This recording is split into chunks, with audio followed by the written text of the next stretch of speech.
Hello,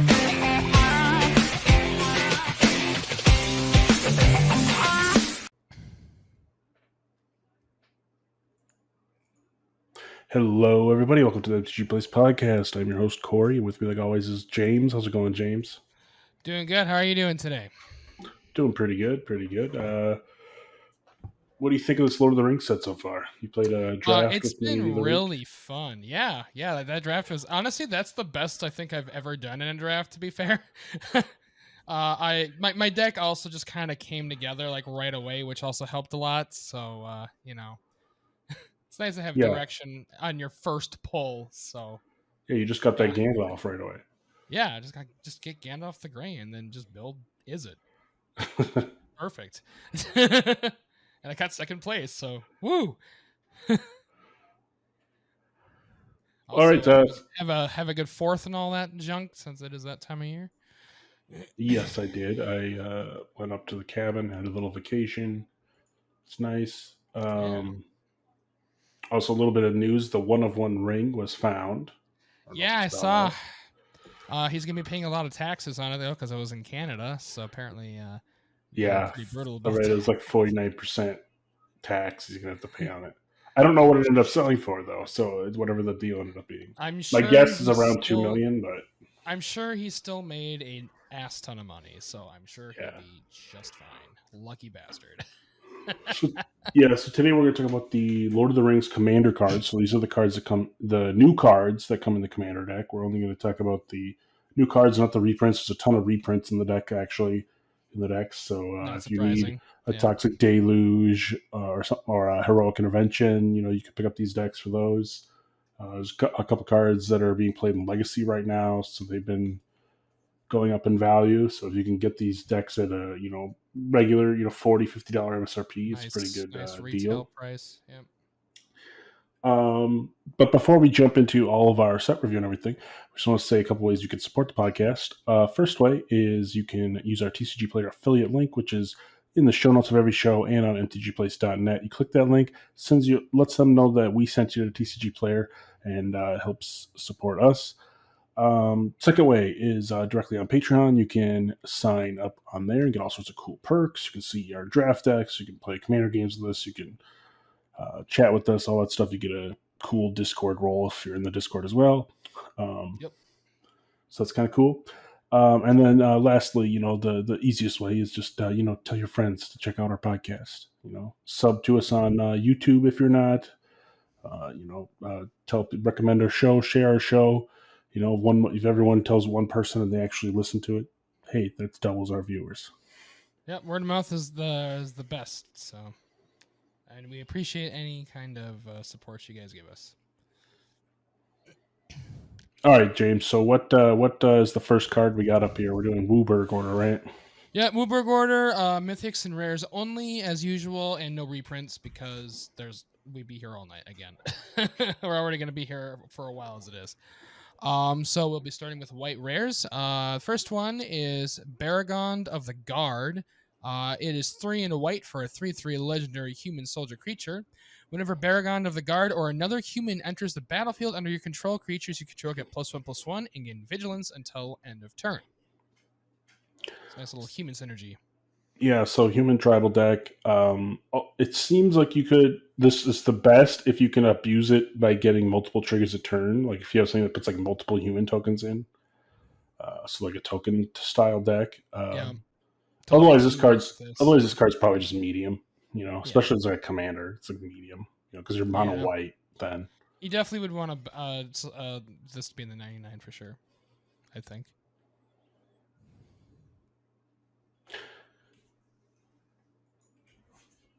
Next up, we got Champions of Minas Tirith. It is 5 and a white for a 4/6 human soldier. When it enters the battlefield, you become the monarch. At the beginning of combat on each opponent's turn, if you're the monarch, that opponent may pay X, where X is the number of cards in their hand. If they don't, they can't attack you this combat. Dirty. Alrighty. That's interesting. So you become the monarch, and then they're going to have to pay X equal to their cards in their hand, or they can't even attack you. So it's kind of anti-control a little bit. Yeah, it's kind of like you're going to keep the monarch for a while. Yeah, and then you get that extra card, which is also quite nice. 6 is kind of a steep mana cost for that, but it is good if you can cheat it out or if you can like Yeah. keep blinking it or something to become the monarch when you lose it. Yeah, there's ways to get around it. I definitely wouldn't pay full price for the CMC or the mana cost though. That's a little high. Next up we have field tested frying pan. It is 2 and a white for an artifact that's an equipment. When field tested frying pan enters a battlefield, create a food token. Then create a 1/1 white halfling creature token and attach field tested frying pan to it. Equipped creature has, whenever you gain life, this creature gets +X/+X until end of turn, where X is the amount of life you gained. And then it also has equip 2. So yeah, that's this is very white weenie. Yeah, it's a white Or weenie light card. It's also I feel like it's decent in a token deck. Yeah. If you just want, if you have stuff that triggers off of any type of token being made, because this will make 2 different kinds. Or if you're in a life gain deck, this is pretty good. Outside of those 2 decks, I don't know if I'm going to play this card, especially since the equip cost is 2. Yeah. It's But you nice. get a lot for 3 mana. It's nice if you're going to be gaining a lot of life. Outside of that, though, it's not that great. It is nice that it equips itself to whatever you That is nice. are Yeah. making. If you have a dedicated food deck, this is going in it because like you can just sack food to give this +3/+3. Like it's almost like a living weapon, which is kind of cool. So next up, we got Gilrian Dundane Protector. I hope I didn't butcher that. something like that. 2 to white for a 2/3 legendary creature, human noble. It has pay 2 and tap it. Exile another target creature you control. You may return that card to the battlefield under its owner's control. If you don't, at the beginning of the next end step, return that card to the battlefield under its owner's control with a vigilance counter and a lifelink counter. Okay. So it's 2 mana. You could flicker immediately, or you could wait till the end step and you get a vigilance and lifelink counter. And that's forever, right? Yeah. It's not telling it. I mean, unless you flicker it again, because then it loses that counter. Oh, well, yeah, that's fair. Interesting. I mean, unless you just wait to the end step and it gives it back again. Like, it's definitely interesting. It's weird that it has to be a creature you control, but if your opponent owns it, they get it. Yeah. So if you steal a creature and then flicker it, you're not going to get it back.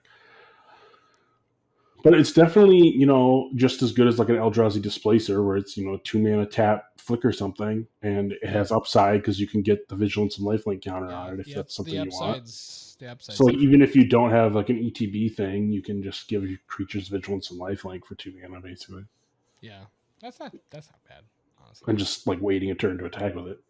Yeah, seems pretty good actually. It's only 3 mana. For a 2/3. I feel like in the kind of ETB matters or something like that, this could be good for sure too. Yeah, it's definitely decent in the flicker deck. Yeah. Next we have Grey Host Reinforcements. It is 3 and a white for a 1/1 spirit creature spirit soldier. It has flying and ward 3. When Grey Host Reinforcements enter the battlefield, exile target player's graveyard. Put a number of +1/+1 counters on Grey Host Reinforcements equal to the number of creature cards exiled this way. So this late game is very good, I think, because 4-drop and you're just like, this is probably because this needs to be what, like a 4/4 for you to be happy with. They need at least 3 things in there. You might have that by turn 4 or 5, depending on how many kill spells. Yeah. But I mean, late game, if you can get this to be like a 6/6, 7/7. With flying and ward 3, like that's hard to deal with. That's pretty good, yeah. But like 4 for a 4/4 flying ward 3 is a playable card. Like, so that's like the happy medium there, is if you could play it on 4 and hit 3 things. Yeah, which I mean, number of creatures exiled this way, and that's all graveyards, right? Or no, it's target. No, it's one person's graveyard. So one person has to have 3 creature cards in it. Which. Yeah, so if they're playing like a Graveyard Matters deck, like my decks, it's good. It's good against you. Yeah. Or any like creature-based deck that might have had like a board wipe recently happen or something, and then they have a bunch of shit in the graveyard. So, Because realistically, 4 mana 1/1 flying ward 3 is bad, right? Yeah, like you're not playing that. Yeah, awful. 2/2, you're still not playing that. 3/3, you're like 4/4. I think is where you're like at least happy with it. Yeah, and then anything above that's great. Everything above that's gravy. Yeah. Yeah.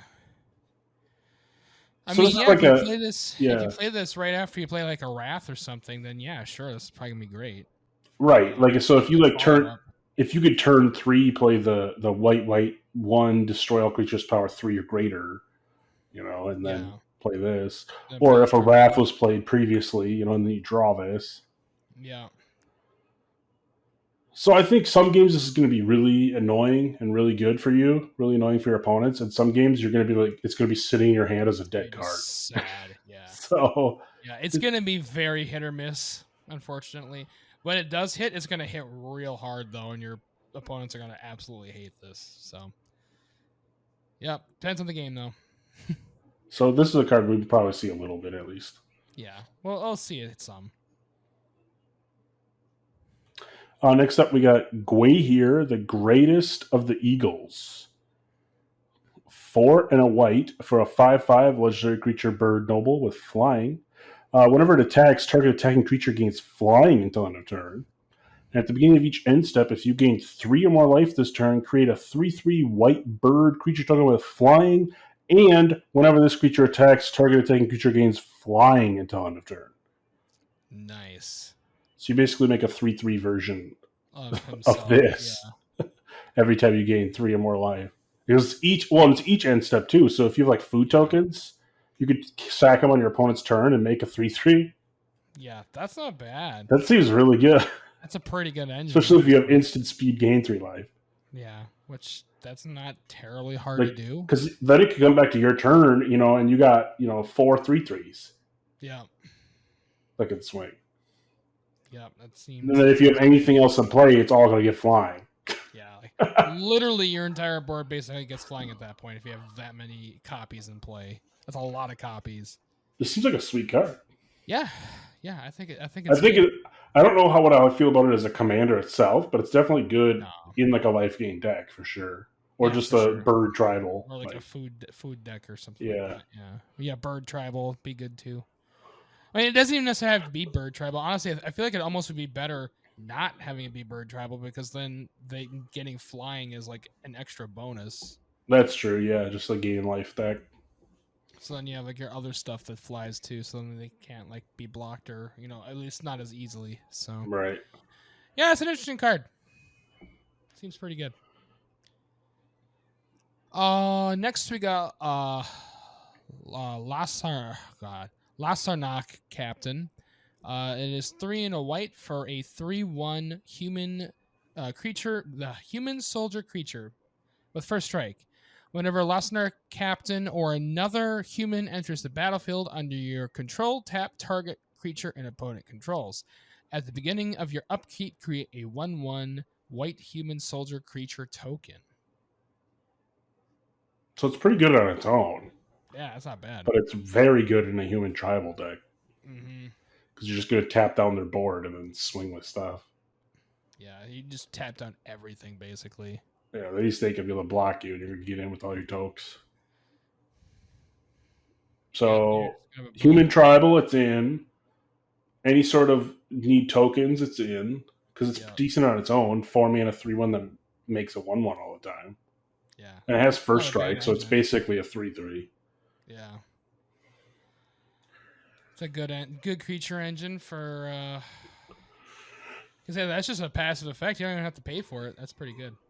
So right, yeah, you just get that on your upkeep. Anytime you have a passive effect like that, it's usually the only downside is like if you play this, then they just kill it immediately. Yeah, like that's why I feel like it's better in a human tribal deck because you could maybe play this and then something else. Yeah. To get the trigger right away. Well, I guess you get the trigger on himself too to tap one thing. Yeah, you get at least one right off the bat. It's really good if you have something that gives your creatures flash. Yeah. Because then you could flash in, tap down their stuff before they can attack you. Yeah, that's just gross. I don't know. I think there's ways that this is good. But again, it's like a medium card. Like 4 is the the spot where I'm like, I'll play a few of them in my deck, but anything over 4 is where I start to like, okay, now do I really need it better this? be a bomb at that point if it's above that. Yeah. So this is like the middle ground where like, it's a medium card. Mm-hmm. It's very mid-range. Very mid. Next up, we got Of Herbs and Stewed Rabbit. So we're cooking up some herbs and rabbit here. 2 and a white for a saga. The first chapter is put a +1/+1 counter on up to 1 target creature, create a food token. Number 2 is draw a card, create a food token. Number 3, create a 1/1 halfling creature for each food token you control. So each food, not just tokens, I guess. Yeah, for each food you have. So like this is definitely a food token card right here. Definitely. Well, yeah, so food deck, you're obviously playing it, right? Yeah, it's really good. Okay, by itself, what does it do, though? 3 mana, get a 1/1 and a food, draw a card, get a food, create 2 1/1s. So what is 3 mana, 2 1/1s, a card, and a 1/1 counter worth? Like, is that good enough to play it by itself? It's pretty good. It's not bad, especially for white. White's pretty good for sure. It's pretty good, but like, it's definitely fantastic in the food deck. Yeah, because you get a bunch of dudes out of it. Like, that's not bad for sure. I think it's all right. It's pretty cheap. It's only 3. Like 3 is. As I said, it's all right. So like. And it's white. There's like a little bit of card draw on white for you, though. Yeah, because like white doesn't have the most card draw, so that's definitely good for it. Yeah, it's definitely decent. All right, we are on our last white card. It is the Gaffer. It is 2 and a white for a 2/3 legendary halfling peasant creature. At the beginning of each end step, if you gained 3 or more life this turn, draw a card. So again. Food token synergy. Yeah, also just gain life synergy. This and that, and the bird. This and the bird are going to be the same deck, right? Like, but if you have them both out, you trigger, draw a card, get a bird. Yeah, seems good to me. Seems really good. And this is each end step too, not just yours. Right. So you can draw a shit ton of cards off of this. Well, 4 in a rotation. For 3 mana, that's pretty good. As long as you have ways to gain 3 life at instant speed. Right. It's pretty good. White's not bad. Has a lot of white things like life gain, unsurprisingly. A surprising amount of card draw for white, which is good to see because that's kind of been white's weakness. Yep. Lots of food stuff, lots of soldier stuff. Gotta love it. Yeah, I mean, all these white cards are pretty solid. I mean, the eagle and this seem like the best too. But oh yeah, I'd say so too. But yeah, white's pretty good. All right, so blue is next. Yeah, we got the Archivist of Gondor first. It is 2 and a blue for a 2/3 human advisor. Whenever your commander deals combat damage to a player, if there is no monarch, you become the monarch. At the beginning of the Monarch's end step, that player draws a card. So you'll draw 2 cards, one from the Monarch, one from this. So you really want to be the Monarch with this out because your opponents get it, they're drawing 2 cards. Well, and especially if this is like, I feel like the Monarch is not something that's very common, unless there's like a deck that's like. Yeah, there is a deck like built around being the Monarch. Which that does exist, but I feel like a lot of times you're not going to play against that. So you... a lot of times will probably become the Monarch when you play this. And then you get a lot of card draw. Yeah, they'll draw 2, but then their opponent's going to try and attack you, so they can draw 2 cards. Right. Because, like, if they hit you, they become the Monarch. Yeah. It's definitely interesting. The issue is, like, the good Monarch cards tend to be not in blue. Mm-hmm. Like, most of them are white and, like, red-black. A couple green ones. White is the strong color, so you could play dual color, I guess. But like the commander, a lot of people play is like with the Monarch, it's like Queen Marchesa. Yep. Yeah. So, and that's not blue. Right. So, or if you're trying to be group hug, I guess you could play this and just be like, "Hey, everyone gets to draw a bunch of cards." Draw. You want to draw some cards? Yeah. Have a card. All right. Next up, we got Corsairs of Umbar. It is 3 in a blue for a 3/3 human pirate creature. If you pay 2 in a blue, target goblin, orc, or pirate can't be blocked this turn. Whenever Corsairs of Umbar deals combat damage to a player, amass orcs 3. So this seems great in the amass deck. That's where you're going to play it. Really good for that. Basically, all the people building the new Sauron. This will probably go in there. Which is a deck that I'm considering building, but then I looked it up and it's literally the most built deck right now on EDH Rec for the new set. Is the new Sauron. Surprising. Okay. Seems pretty powerful. Sauron, and then I think Tom Bombadil is the second. Mm-hmm. Play those enchantments and things. All right, next up we got Denethor, the Stone Seer. It's 1 in a blue for a 1/3 legendary creature, human noble. When it enters the battlefield, scry 2. That's pretty good. Pay 3 in a red, tap, sacrifice it. Target player becomes the monarch and deal 3 damage to any target. That's a really weird activated ability. Make yourself the monarch or somebody else, I guess. Yeah, I mean, you could make somebody else, but you're going to most likely choose yourself as the monarch and then bolt something. That is I don't know. What is 4 mana become the monarch, bolt something? Is that good ability or is that like garbage? I don't know. Oh, and you have to sack it too, which is cool. I mean, which is whatever. You already got the scry 2 off of it. I mean, it is only a 2-drop to scry 2. Like that's like I'd play that. It's kind of like a Sage Owl effect. Bad. That's not bad at all. But the ability is like I'm only going to use that if I have literally nothing else to do. Probably. Yeah, it's like I feel like. Because turn 4, I'm probably playing something better than using that ability. I feel like this is better just as a 2-drop 1/3 scry 2, and then you keep flickering it or something than it is to get rid of it for the monarch. 4 to deal 3 to something, you can bolt something for 1. Like, really? I know. So it's like, and you'd want to do it on your own turn because you want to draw the card at the end step. Yeah. So you don't really want to do it at instant speed then. So. I mean, you could if it's like the last turn before you, but right. It's still not great in that. It's just weird. Yeah, It's a weird card. I don't know how I feel about it. I feel like this should be like a uncommon and not a rare. But yeah, I don't know. And this seems not very good as a commander, right? Like it'd be a red-blue deck based around the monarch. Yeah. Like there's definitely the 99 if you play it. Yeah. I don't know. I feel like this should be an uncommon. It's like a medium card. Yeah, it's pretty mid. Next up, we have Fealty to the Realm. It is 4 in a blue for an enchantment that's an aura. It's an enchant creature. When Fealty to the Realm enters the battlefield, you become the monarch. The monarch controls enchanted creature. Enchanted creature attacks you. Enchanted creature attacks each combat if able and can't attack you. Yeah, so you become the monarch, you gain control of something. If they steal it from you, they can't swing at you with it at least. Yeah.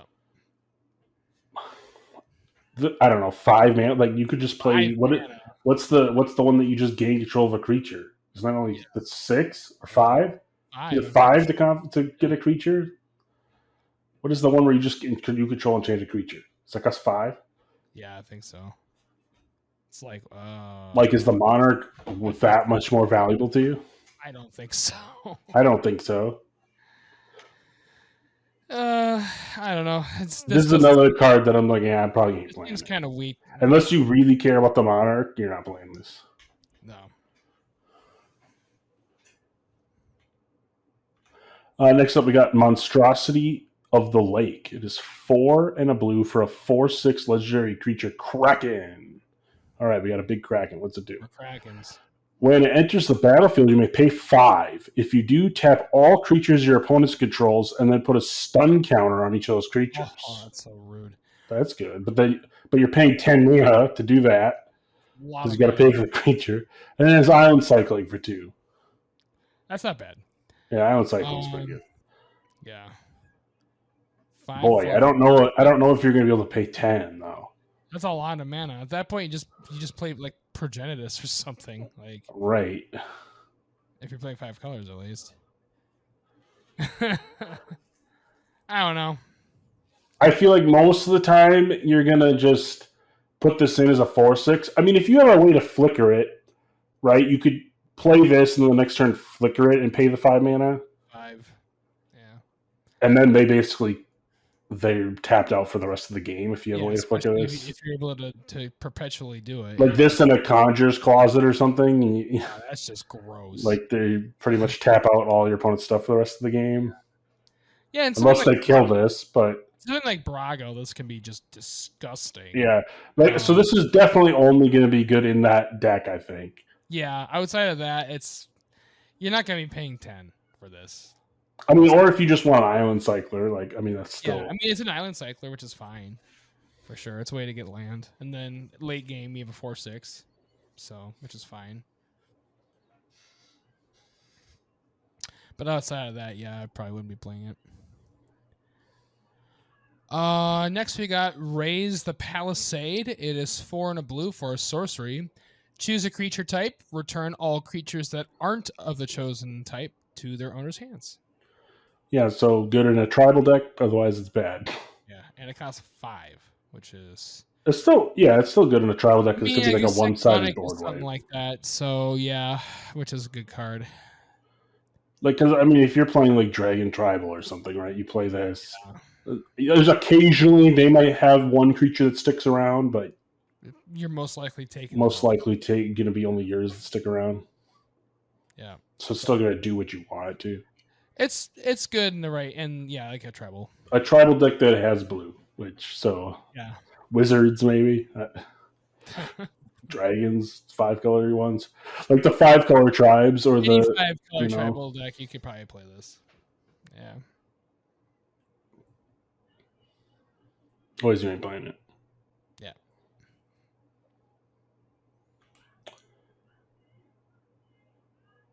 Yeah. Next up, we got Subjugate the Hobbits. 5 blue for a sorcery.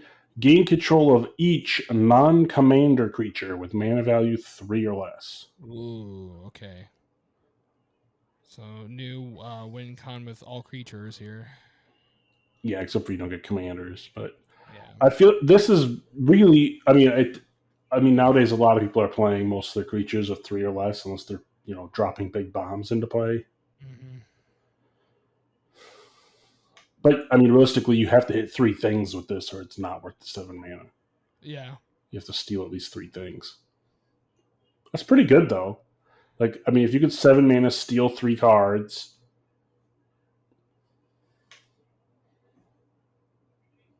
I mean, especially if you have something that like Agent of Treachery, something that procs if you have a bunch of stuff you don't own. Right. Or something like well, no, that's actually the opposite, so never mind, it's not that. But yeah. I feel like, I mean, there's obviously better cards that do like Mob Rules better. Granted, that's red. But because Right. then you have a choice. Or like Reigns of Power swaps your board with your opponents. Yeah. It's better than this. And that's everything. That's like not just non-commander or whatever. It's definitely a sweet card if you can cast it for free somehow. Yeah. Omniscience or something. That's just gross. I think we'll see it. I don't think it's the best card, but it's not the worst card. Yeah, like it's okay. I personally probably wouldn't play it, but yeah, like I don't know if because like for me, like if I'm paying 7 mana, I want it to win me the game or at least be close to winning the game power level. And this probably isn't unless you're playing. It's very good against a token deck because will take all their tokens for sure. But outside of that, it's like you don't really know what you're going to be getting. It's kind of a mixed bag. All right, final blue card. Trap the Trespassers. It is 2 and a blue for an instant. It has Secret Console, which is each player secretly votes for a creature you don't control. Then those votes are revealed. For each creature with 1 or more votes, put that many stun counters on it, then tap it. So Worst case scenario, one creature's getting tapped for 4 turns. Yeah. Ouch. Best case, 4 creatures are getting tapped for 1 turn. Yeah. That's not bad. It's an instant. And it's 3. And you get to pick one, so you can obviously choose the you best choose thing what you that's want. going to hit you or something. Yeah. I mean, it's pretty good. 3 mana, tap something down, you would play. He's going to hit at least a couple other things. And there's a good chance you hit more stuff too, especially if you're playing with more than 2. Yeah, I think this is better than it looks. I think this is one of those cards that people are going to read it and be like, "Huh, it doesn't seem that good." But once you play with it, you're like, "Oh, it's actually not that bad." Yeah, it's like, oh, because it's only 3 mana, so yeah, that's not bad at all. Especially in Commander, that's 3. I play this in my Gandalf deck. Just play this. If you Gandalf the Grey, play this, trigger Gandalf, copy it, copy it, do it again. Yeah, seems good. Just like you can copy Gandalf and draw 6 cards with that one spell. Yeah, the draw 3 cards with Island Cycle. That was fun. I did that a couple times. It was really dirty in that draft. All right, so that was blue. I feel like blue is definitely weaker. It doesn't have as many hard hitting stuff, I feel. Yeah, it seems okay. Doesn't seem great, but it's okay. It's got some stuff that's very good in specific situations, but there's definitely some very mid stuff in here. All right, it's your color. All right, Mr. Black. We're starting off with Mr. Gollum, the Obsessed Stalker. It's 1 and a black for a 1/1 legendary creature halfling horror with Skulk, which means it can't be blocked by creatures with greater power. At the beginning of your end step, each opponent dealt combat damage this game by a creature named Gollum Gollum the Obsessed Stalker, loses life equal to the amount of life you gained this turn. Ooh. So basically, you just have to hit each player once with this, and then just gain a bunch of life with this out. Yeah. Seems nice. That's pretty good. Then they're just good. It's a way to win in a life gain deck. Yep. You just have to have. You got a black-white life gain. Yeah, you have to be Orzhov. But I'm sure you can pull that off. It could be black-green too, and make it work. Yeah. There's quite a bit of life gain in mono black too nowadays. Yeah. Especially with all the other BS combos like the Sanguine Bond and what is the other one? Sanctum Blood or something. I don't know. Sanguine Blood. I don't know. There's two enchantments that basically just loop where you win the game. Yeah, it just makes you win basically. It's like deal half your damage, deal half your life. Now deal the other half. Yeah, I win. I hated that. That combo was so stupid back in the day. Yeah. Happened all the time. But yeah, this is kind of a cool card. I kind of like it. I like it too, yeah. It's cool. All right. Next we have Lobelia, Defender of Bag End. It is 2 and a black for a 2/2 legendary halfling citizen creature. When Lobelia enters the battlefield, look at the top card of each opponent's library and exile those cards face down. Tap and sacrifice tap this and sacrifice an artifact. Choose one. Until end of turn, you may play a card exile with Lobelia without paying its mana cost, or each opponent loses 2 life and you gain 2 life. It seems really good in mono black artifacts. I should get this for my mono black artifact deck. This is great for that. And especially if you have an artifact deck that you can just, bring them back with, which a lot of them you can. Right, or if you have a way to untap this, you can keep doing it. Yeah, which also there's a lot of decks. Seems like a sweet card. It also seems like a sweet commander as well. Yeah, honestly, this is a good commander. This would work just fine. It's cheap. Has a good. Because you could do mono black artifacts, or you could just make some sort of artifact tokens and just drain them to death if you want to. It's another way. Right. So. Yeah. Like it. All right, next up we got Rapacious Guest. Just 2 and a black for a 2/2 halfling citizen with Menace. Whenever one or more creatures you control deal combat damage to a player, create a food token. Okay. Whenever you sacrifice a food, put a +1/+1 on this. Okay. And when it leaves the battlefield, target opponent loses life equal to its power. Well, that seems good. Oh, interesting. All right, so you can make this really big and then make them lose a ton of life. This would definitely be in the last card's deck, because make the food, sack the food to Lobelia to use her ability, and you still get the 1/1 counter on this. Seems good. That seems really good. Well, what more do you want? Yeah. That's called synergy. Yeah. This seems really good. All right. And then our final black card, clearly there's not a black deck because there's only a couple of them here, is Sheila, Dread Weaver. It is 3 and a black for a 3/3 legendary spider demon creature. Whenever a non-token creature an opponent controls dies, exile it. And then you can tap 2 and a black, put a creature card, exile with Sheila, Dreadweaver into its owner's graveyard, put a 2 +1/+1 counters on Sheila, draw a card.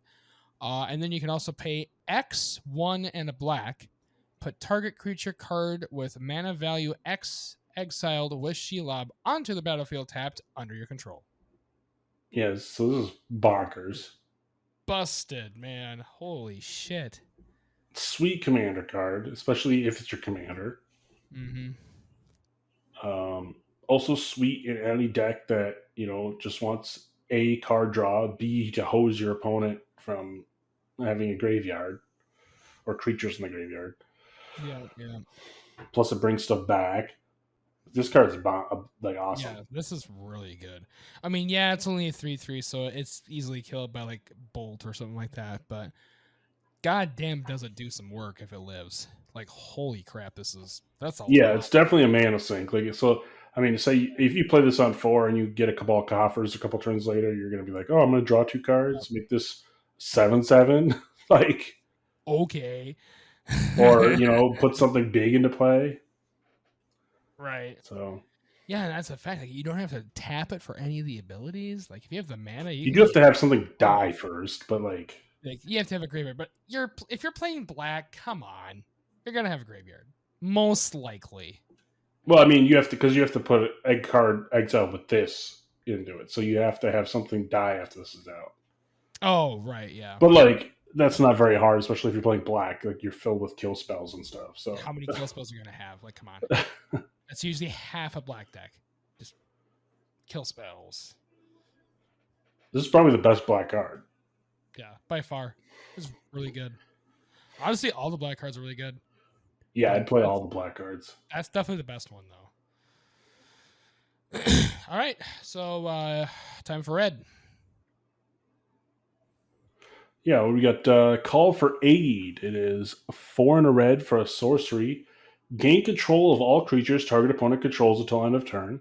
Untap those creatures. They gain haste until end of turn. You can't attack that player this turn. You can't sacrifice those creatures this turn.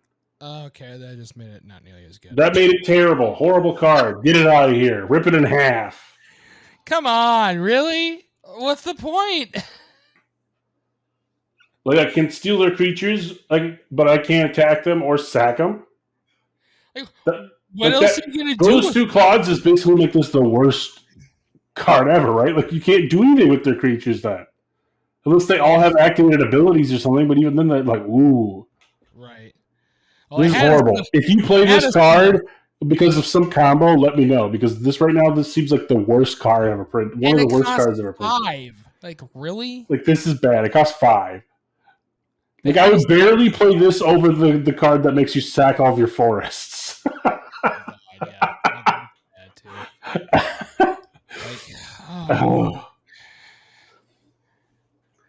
Yeah. Okay. Moving on. I mean, I guess it's good because you could attack a commander because you could attack someone else. But like, okay, I kill someone that's not the player I just stole their creatures, which is usually who you want to kill with that. Right, but then they're gonna get them back, and they're gonna kill you most likely. Right, so it's like this is a I get second card, which is not good. Yeah, the I get second card. That's why it's the call for aid. I'm aiding you so that you win and I get second. You're gonna win. I'm gonna kill the other guy. I mean, sure, it's politics. That's kind of what half a commander is magic with politics. But come on, man, really? This is All bad. right. Like, I would just play Mob Rule for 1 more mana. Like, Yeah, exactly. Mob Rule is so much better. Again, like, again, they had us in the first half until that last sentence. It's just like, oh, well, that kind of defeats the purpose of the card. If they even just got rid of one of the 2 clauses of you either can't attack or can't sack, it would be playable. Yeah, it would. But yeah, with both, it seems really, really bad. That's rough, man. All right, moving on. Cavern Horde Dragon. It is 7 red, so 9 total for a 6/6 dragon creature. This spell costs X less to cast, where X is the greatest number of artifacts an opponent controls. It has flying, trample, and haste. Whenever Cavern Horde Dragon deals combat damage to a player, you create a treasure token for each artifact that player controls. So, artifact sideboard card, basically. This actually has been going up quite a bit because a lot of people, just play a handful of mana rocks. Yeah. So, if they have 3 out, this is now a 6-drop. That's a 6/6 flying trample haste that swings and gives you 3 mana back. Yeah. So that's pretty good. So this has been going up in price, actually. This is one of those cards that people have been playing a little bit more. Right. I don't think it's crazy. I think it's like in the $10 range, $12 range. It's definitely okay.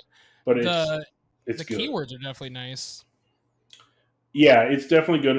In a dragon deck where you make dragons cost less anyway, this is pretty good. You're going to be pretty happy. Or if you know an opponent that plays artifacts, this is good against that.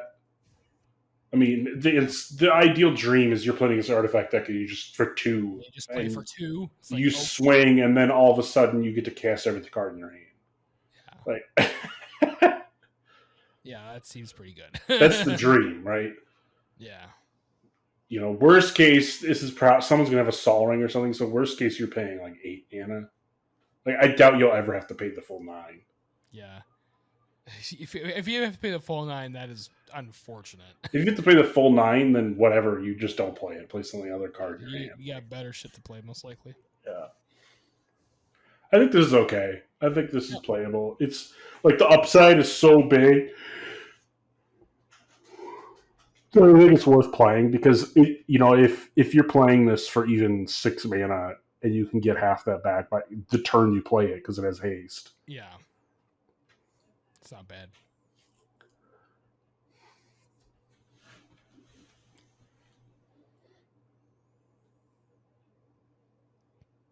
All right. Did I read that one or you? Yeah, you're up. Okay. Next up, we got Gimli of the Glittering Caves. It's 2 and a red for a 1/1 legendary creature dwarf with double strike. Whenever another legendary creature enters the battlefield under your control, put a +1/+1 counter on it. And whenever it deals combat damage to a player, create a treasure token. So this is legendary creature, tribal matters. You're going to put this in there. Been seeing a lot of that in this set, so definitely good. I mean, honestly, even just 3 mana 1/1 double strike that gives a treasure. Well, you get 2 treasures, right? Because it hits twice. Yeah, it hits twice. Like, that's just good, even without the middle part where it gets bigger. So. Yeah, it seems good to me. I think that's how that works. Yeah. Yeah, this is a great Voltron commander too. Mm-hmm. Yeah, this definitely has a lot of uses, and it's really not that much. Like, only costs 3. This is good. This Gimli's good. This is the best Gimli, I think. Yeah, it's way better than the normal one, in my opinion. Yeah. All right. Next up, we got Orcish Siege Master. It is 2 and a red for an 0/5 orc soldier creature with trample. Other orcs and goblins you control have trample. Whenever Orcish Siege Master attacks, it gets +X/+0 until end of turn, where X is the greatest power among creatures you control. It's pretty good for 3, really. Like a 0/5 is hard to kill. Yeah. Makes your whole board if you're playing on orcs. Like, this is good in the mass deck. Or if you're playing orcs, goblin, tribal, it's good. Give them Yeah, I feel like trample. in specific decks, this is very good. Yeah, I mean, Right. on its own, well, it's any creature, right? So on its own, so forget the goblins part for a second. Yeah. Would you play a 3-mana 0/5 trample that its attack is equal to whatever your biggest thing is? Like, because I mean, it's at least going to be a 1/5. Yeah, that's not bad. Like, it's not bad, but it's One's fantastic in the tribal decks. fine for 3, honestly. It's got a big butt for blocking. Yeah, like it's hard to remove, like a 0/5. Yeah. So it's great for blocking, and it gives all your stuff trample. And if you do have another big thing, then this is another big trampler. It's huge, yeah. Seems good. Yep. Next up, we got Rampaging War Mammoth. 5 red for a 9/7 elephant with trample, and has cycling X2 in a red. And when you cycle it, destroy X target artifacts. Jeez, okay. That's kind of cool having an artifact killer in the creature like this. Yeah, so I guess if you have a deck that wants a 7-mana 9/7 trampler, or a 3 and X destroy X. Because I mean, like, you could get this effect for less mana if you play like By Force, right? Like X and red. But then you don't have the option of a late game being a 9/7 trampler. Right. It seems okay to me. Yeah, it's like, all right. I like the flexibility of it. Like, if you need a top end big thing and you need a destroy artifacts card in the same deck, like you have one spot and you need to fill both those roles, this is where you would want this. Yeah. But outside of that, like, you could just play a different big guy and then a cheaper removal spell. Right. But I mean, 7 for a 9/7 is not bad, honestly. no, it's not. But there's a lot of great things for 7 with like constant abilities. There's better things you can play too. Or, elephant tribal. Here you go, it's a big elephant. Yeah. I wouldn't call it a commander, but hey, it's a good 99 card, I guess.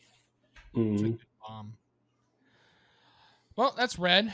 Kind of as red has been going, it's very hit or miss lately. They definitely have some big things though in red. Yeah, there's a couple good ones, but a couple not so good ones. So, well, one especially that's not good.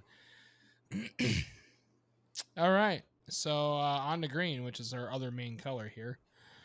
So our first one is Arwen, Weaver of Hope. It is 1 green for a 2/1 legendary elf noble creature. Each other creature you control enters the battlefield with a number of additional +1/+1 counters on it, equal to Arwen, Weaver of Hope's toughness. So this is bonkers in the elf deck, right? Because you play a couple elf. Hey, you just play this, everything else coming in on the 1/1. Okay, it's fine.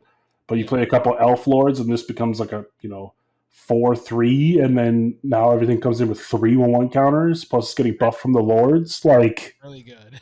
That's really good. That's gonna get out. That just snowballs so fast. Yeah, this is gonna be one of those cards that they're just gonna remove it on site. Yeah, they're gonna have to. It comes in as a 2/1, so it's definitely easy enough to kill. But yeah, like if this lives, this can do so much. Yeah, if this lives and you're just like snowballing elves out, they ain't gonna really do anything. They're not gonna be able to keep up. Like, you're just gonna win. So definitely a good like win con option in an elf deck. Yeah, really good for elves. If you don't want to spend a ton of money for Crater Hoof. Yep. Next up, we got Assemble the Entmoot. 3 and a green for an enchantment. All creatures you control have reach. Okay. Sacrifice Assemble the Entmoot. Create 3 tapped XX green tree folk creature tokens, where X is the amount of life you've gained this turn, and put a reach counter on them. So if you just gain an ass ton of life, that's not bad. Yeah, so you're playing this in a life gain deck. Outside of that, I mean, unless you really need the way to block reach. flying. outside of that, it's you want it for tree folk and or just life. I mean, you have to gain at least 3 life for this to be worth it, right? Yeah, I think so. Like, so 4 mana, like would you pay 4 mana for 3/3s with reach? Oh, for sure. Yeah, that's pretty good. I think so. Yeah. They come in tapped, which sucks because that sucks. Yeah. You can't block with them the same turn, but so yeah, you have to be able to at least gain 3 life. Like you probably put this in a food deck because you could gain 3 life and then do that. If you play this with something like Seedborn Muse, though, then you don't care. You just untap them. Yeah, that's good. That's true. There's ways around the so it's definitely possible for this to be insanely good. Yeah. But this can be really good. It could also be really bad. So like obviously you have to build with you want this effect. Yeah. So all right, next we got Feasting Hobbit. It is 1 green for a 2/2 halfling citizen creature. Devour food 3 in particular. Creatures with power less than Feasting Hobbit's power can't block it. So basically you're only playing this in the food deck. Like you have to play this in a food deck, otherwise it's not. Because each food you sacrifice is getting 3 1/1 counters. Yeah, like that's insane. That's a lot. Because like you could turn 1 play that thing like search for land, make a food token, and then turn 2 you have a 5/5 that can't be blocked by anything lower than 5. Like that's going to take over the game for a while. That's devastating. Yeah, that's insane. Like most decks would not be able to deal with that for like several turns. Like you're gonna deal some major damage with this thing. Right. I mean, unless they draw their 1/2 mana kill spell. Like like they would have to draw like that specific like their path or something. And honestly, them using their path on something like this, you're okay with that. Yeah, because it was a 2-drop. It was a 2-drop that you now got to land out of, or a 2-drop that you gained 5 life from. You gained 5 off of or more. It's like, okay, sure. It just seems awesome. This can be really good. I like this card. It's just a big hobbit that eats all your foods, gets bigger. Just gets huge. Next up, we got Gladrihim Ambush. 3 and a green for an instant. Create X 1/1 green elf creature tokens, where X is the number of attacking creatures. Prevent all combat damage that will be dealt this turn by non-elf creatures. So this is definitely another fantastic card in an elf deck. Swing with your board, make a bunch of 1/1s that are tagging, and your elves won't die. Another alternate option for a win con and elves that's not Greater Earth. Yep. Really, really good for that. But like you're probably not playing this outside of an elf deck. No, I would say an elf deck this would not really do anything for you. I mean, you could make a bunch of 1/1s, but like that won't die, but like the rest of your shit could still die. And I don't know if that's worth 4 mana. Like in an elf deck, you're swinging. You're at least going to be making 4 1/1s probably. So and then you're keeping all your board. Right. That's what you want for sure. Or more, and especially if you have lords or archdroids and stuff, they're going to be like 2, 3/3s. Or you have that other thing, they're all going to come in with a bunch of counters. They're in elves. Like elves just elf ball out of control. So this is so good. This is made for elves. Just totally. All right. Next we got Haldir, Lorien Lieutenant. It is X and a green for a 0/0 legendary elf soldier creature. Haldir, Lorien Lieutenant enters the battlefield with X +1/+1 counters on it. Has vigilance. And then you can also pay 5 in a forest until end of turn. Other elves you control gain vigilance and get +1/+1 for each +1/+1 counter on Haldir. Another insanely good elf card. Yep, really good in elves. Did elves need more cards that are good? Elves? Not really, but I guess we're getting them. Look, elves was already a fantastic deck, right? Now it's just like even better. Like now, every elf deck is just going to be rare. Like it was just like earlier. It's like, did we really need more like buff ass dragons? Like there's those crazy dragons we had like in the D&D set. It's like, okay, now we're getting more elves. It's like, oh my god.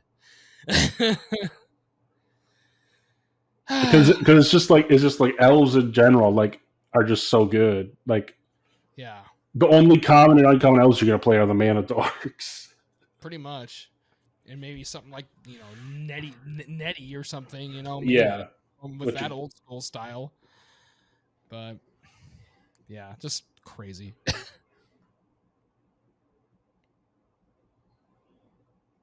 All right, next up we got Legolas Greenleaf. 2 and a green for a 2/2 legendary creature elf archer with reach. Legolas can't be blocked by creatures with power 2 or less. Whenever another legendary creature enters the battlefield under your control, put a 1/1 counter on Legolas. And whenever Legolas deals combat damage to a player, you draw a card. God, that's really good.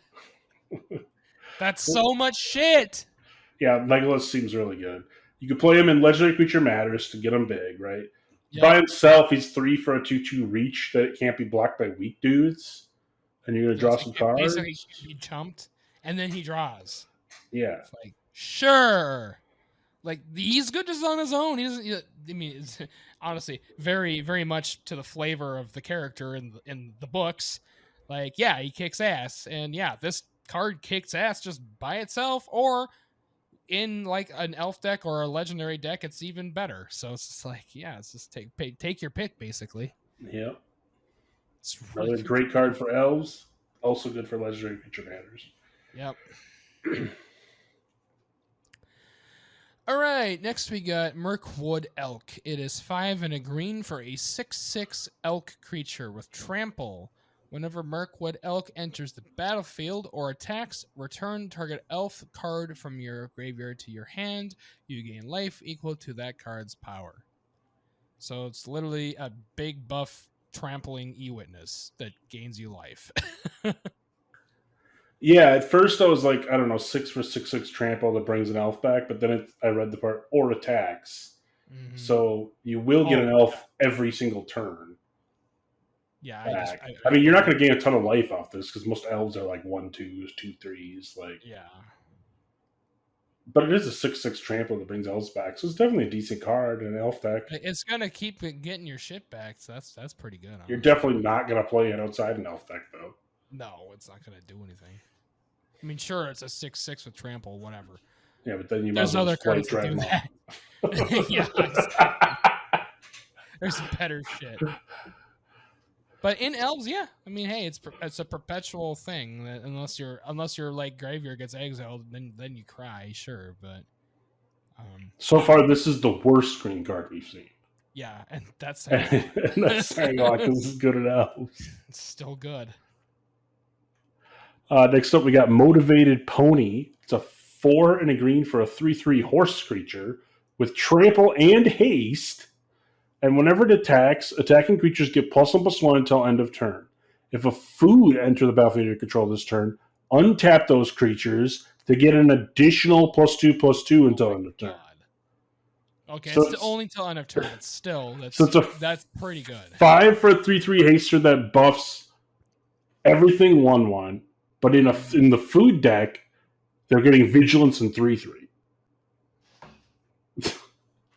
Seems really good. That's like crazy. In the food deck, every single turn, this is going to be give your board 3/3 vigilance when they attack. Yeah, that's gross. So gross. As long as you're able to get. But this counts itself, so like this would be a 6/6 then. Yep. Like this is fantastic in the food deck. Outside of that, I mean, it's still giving your board 1/1 is still good in like a token deck. Right?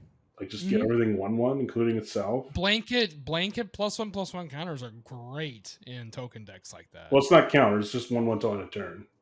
Right. Well, yeah, but but that's still pretty good. That's still good. A buff, yeah. But it's fantastic in the food deck. But yeah, that's just insane. So it's basically an overrun, but vigilance instead of trample. Yep. Every single attack. As long as you had as long as you make a food. Yeah. So it's not bad. It's not bad at all. All right, next we got Prize Pig. It is 1 in a green for a 0-3 boar. Whenever you gain life, put that many ribbon counters on Prize Pig.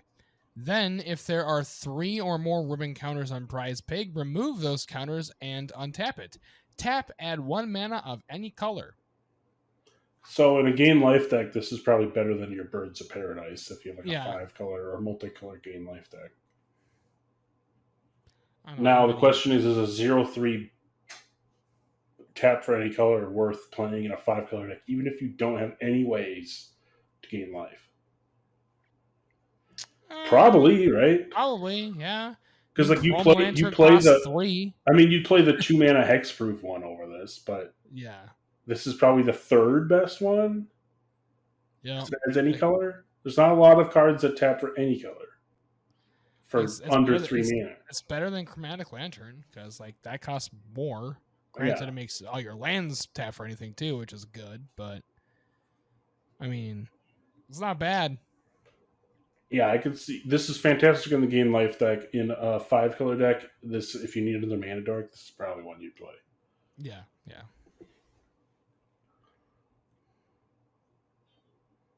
Next up, we got Travel Through Karadharas. Karaderas, yeah. Like that. 5 in a green for a sorcery. Starting with you, each player votes for Redhorn Pass or Mines of Moria. For each Redhorn Pass vote, search your library for a basic land card and put it on the battlefield tapped. If you search your library this way, shuffle. For each Mines of Moria vote, return a card from your graveyard to your hand. Exile this. Okay. So you're guaranteed to at least get lands or get cards from your I graveyard? mean, you're probably going to choose card from your graveyard, right? Most That's likely. usually better than a land when you have 6 mana.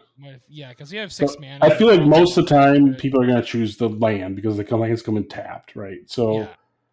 you're probably a majority of the time you're going to get 1 card back to your hand and 3 lands tapped for 6. That seems good if you have a landfall deck, but outside of that, I don't know if you're playing this. And in a landfall deck, I don't know if you want basics. I mean, you want some, You're but gonna play other stuff.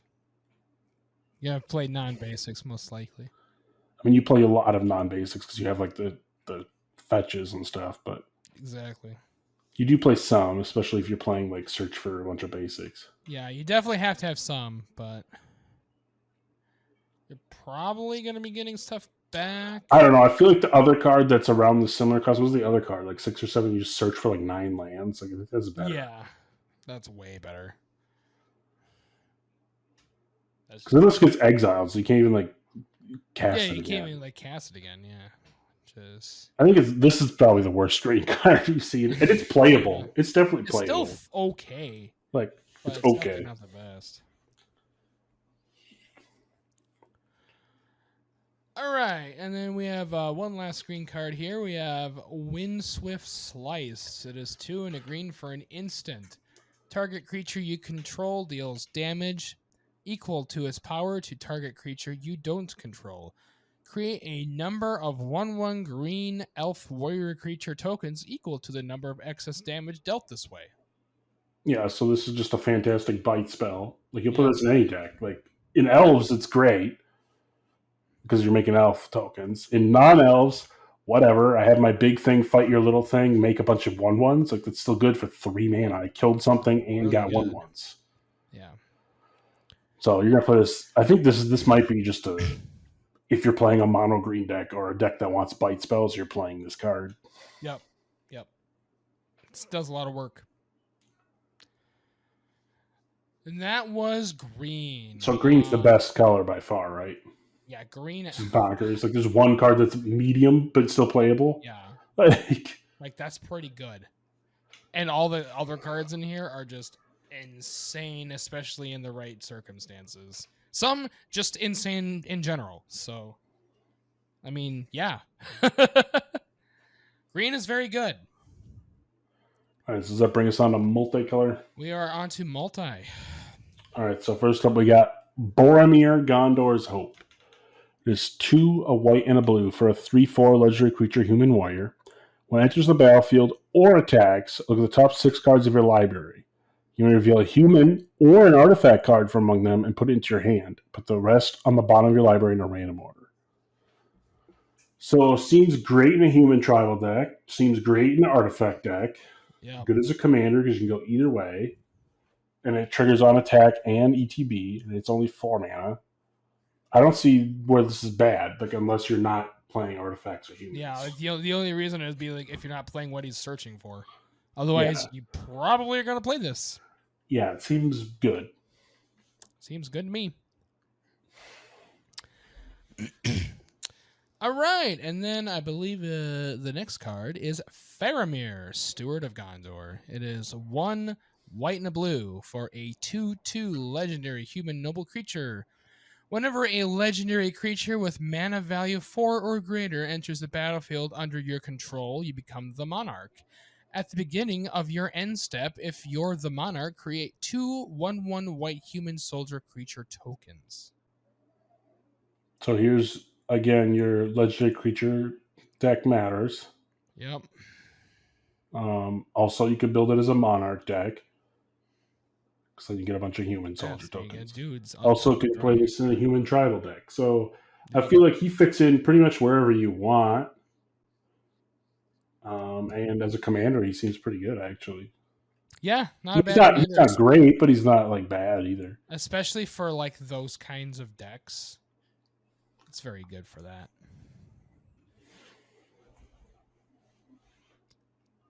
Next up, we got Grima, Saruman's Footman.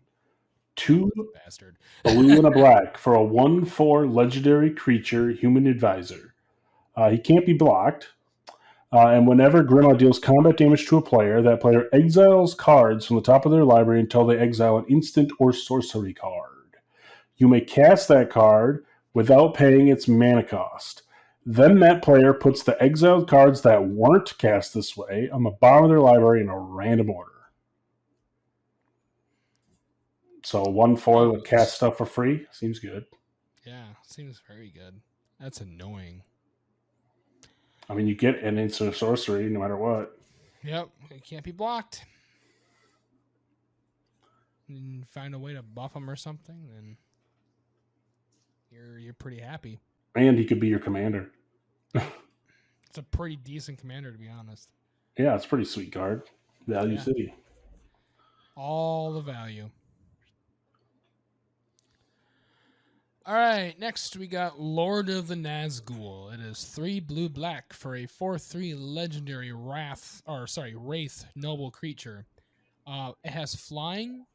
Wraiths you control have protection from ring bearers.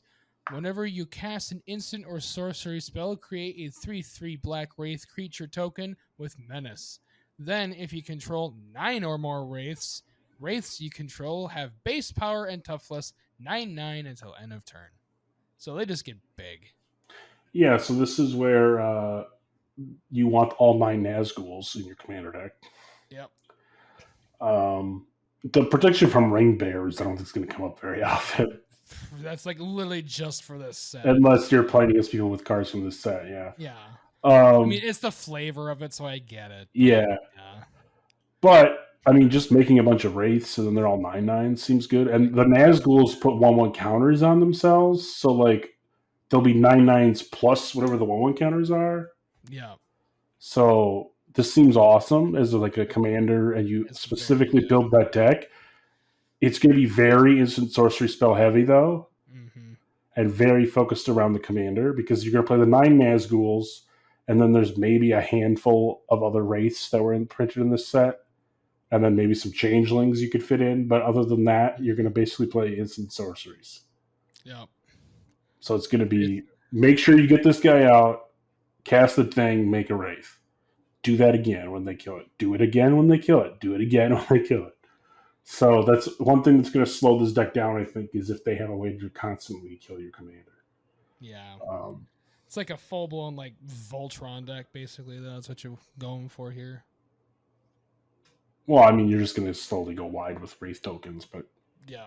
And just get them all out. So definitely, I think you play Get a all lot the of. pieces. You'll definitely play a lot of stuff that can protect your commander. Like counter spells and stuff, and Things that cheap surge, removal that, spells, and remove your anything that searches for a card, so you can keep getting your Nazguls. yeah. It seems like it could be a cool deck to play though, like the flavors. Yeah, I like it. I like it a lot. Next up, we got the Lidless Gaze. 2 black-red for a sorcery. Exile the top card of each player's library. You may, until the end of your next turn, you may play those cards, and mana of any type can be spent to cast them. And has flashback for 2 black-red. So you basically cast this, and then you have a whole turn till the end of your next turn to play all those cards. It's pretty good. Yeah. And you can flash it back later, do it again when you have more mana. It's each player too, so that's not bad. Yeah, so it's going to be 4 cards, and you can play lands off it. So yeah, as long as you haven't played your land that turn. Right. Yeah. I think it's pretty good. Like I could see, you play. I don't know what you put your commander, but something for a chaos deck, and then you play like a Tali in this, and just your whole deck is like play your opponent's stuff. Yeah, there's plenty of decks out there that are like that, so this would be an addition to that. All right, next we got Moria Scavenger. It is 1 black-red for a 1/4 orc rogue creature with death touch and haste. Tap it, discard a card, draw a card. If the discarded card was a creature card, amass orcs 1. Seems good in the amass deck, right? Or more for the amass deck for sure. Worst case, it's a 1/4 death touch haste looter, which is still good. Yeah, which is still not bad for 3. Yeah. It's a lot of that can be a lot of value depending on your situation. Next up, we got the Balrog of Moria. 4 black-red for a legendary creature avatar demon. It's an 8/8 with trample and haste. And when he dies, you may exile it. When you do, for each opponent, exile up to 1 target creature that player controls. And then it has cycling for 3 and a red. And when you cycle it, create 2 treasure tokens. Damn, that's a lot of shit. So you can cycle it off to make 2 treasures early game, so it's like a ramp spell. And late game, it's an 8/8 trample haste that when it dies, you're getting rid of the best thing everybody has out. Mm-hmm. It's pretty good. Yeah, remember when we talked about how there's better things you can play for 7 mana? Yeah, this is one of them. This is a good card. Yeah, this is a good card. City right there. Oh. Plus the demon, if you got demon tribal. Yep. Yep, good for demon. Or the avatars. There are some avatars too. Also, it's kind of silly as a commander because you could play it, sack it, do its ability, and then exile it to do its ability, and then put it in the command zone. And then just do it again. But it costs you a ton of mana to keep doing that. Like good luck actually casting it. So I feel like it's better in the 99. Yeah, definitely. But yeah, that's a bomb and a half. That's pretty good. All right. Next up, we got Too Greedily, Too Deep. It's a 5 black and a red for a sorcery. Put target creature card from a graveyard onto the battlefield under your control. That creature deals damage equal to its power to each other creature. Yeah, so you bring back the biggest thing in a graveyard and then board wipe the rest and stuff. Mm-hmm.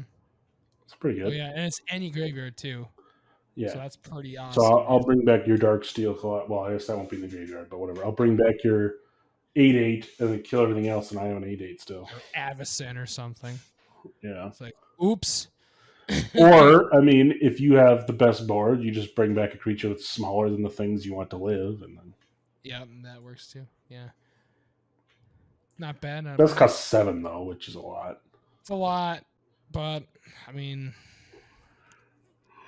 honestly, in the best case scenario, you're gonna kill everything and have a huge thing on the board. So yeah, which is a good place probably to be. what you want. You're gonna be in a good place. Next up, we got Wake the Dragon. It is 4 black-red for a sorcery. Create a 6/6 black and red dragon creature token with flying menace, and whenever this creature deals combat damage to a player, gain control of target artifact that a player controls. And it has flashback for 6 black red. So would you play 6 for a 6/6 flying menace when it deals damage, gain control of an artifact they have? I'd say so. All right, well then you might as well play it, because you play this and then you can flash it back later if you have nothing to do. Do it again for 2 more mana. Yeah, it's pretty good. Bad. 6 for a 6/6 with flying and menace is by itself pretty good, and then and if you have a way to like populate your tokens, there you go. Yeah, you got 6/6s. It's not bad. Next up we got Banquet Guess. It is X green white for a 0/0 halfling citizen creature. God, these things are funny. Affinity for food. Good in the food deck. So makes it less for every food token you got. Has trample. Banquet Guests enter the battlefield with twice X +1/+1 counters on it. Then you can pay 2, sacrifice a food. Banquet Guests gains indestructible until end of turn. So if you have 2 foods out, this is a 2 mana 4/4 with trample. Yeah. That's really good. That is really good. This is great in the food deck, right? Because like it's basically as long as you have a food out, you don't have to pay mana past the 2 really, unless you want to. And then if they try and blow it up, you can just sack the food to give it indestructible. Yeah. Yeah. This is so good in a food deck. Outside the food deck, is it good though? Like, would you pay X for 2 X counters for trample? Like, that's not bad. You might play that. Yeah, it's still playable. It's definitely way better than the food deck, though. Yeah, the food deck is just busted, though. Like, actually busted. You just like in like a perfect world, all you need is a Selesnya signet, basically. Right. You're good to go. Next up, we got Farmer Cotton. It's X, green and a white for a 1/1 legendary creature, a halfling peasant. When it enters the battlefield, create X 1/1 white halfling creature tokens and X food tokens. So this goes with the other card. Yeah, play this first. Play out a bunch of halflings and foods for your like 5 mana, 4 mana, and then play the other card. Play Banquet Guess basically for free. Yeah.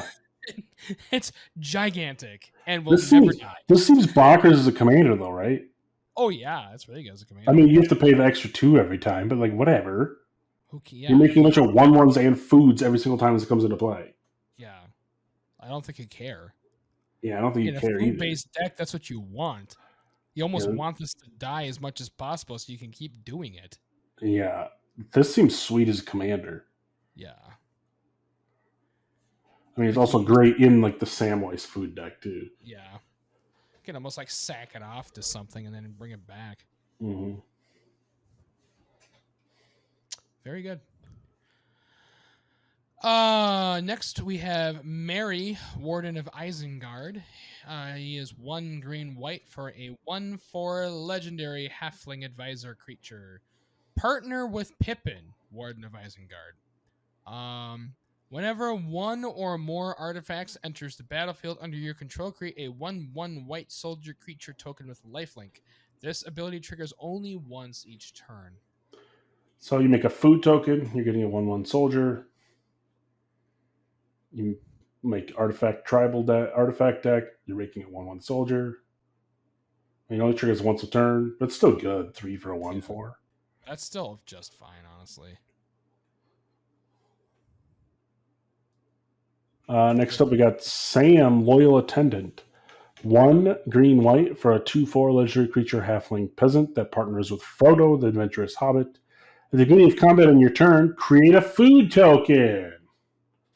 Wow. Activated abilities of foods you control cost 1 less to activate. So you have to pay 1 to crack them instead of 2. Also very good. Oh my gosh. They're just really pushing this food deck, aren't they? Oh my. Yeah, you could make the food decks are going to be good, I think. Yeah. I mean, but you kind of have to because food in general is not that good. Like just making Yeah. tokens that sack to give you life is like whatever. Like so you need a lot of synergy to make it good. But yeah, these are definitely going to make the synergy very much a thing. All right, next we got Treebeard, Gracious Host. He is 2 green and white for a 0/5 legendary tree folk creature. He has Trample and Ward 2. When Treebeard Gracious Host enters the battlefield, create 2 food tokens.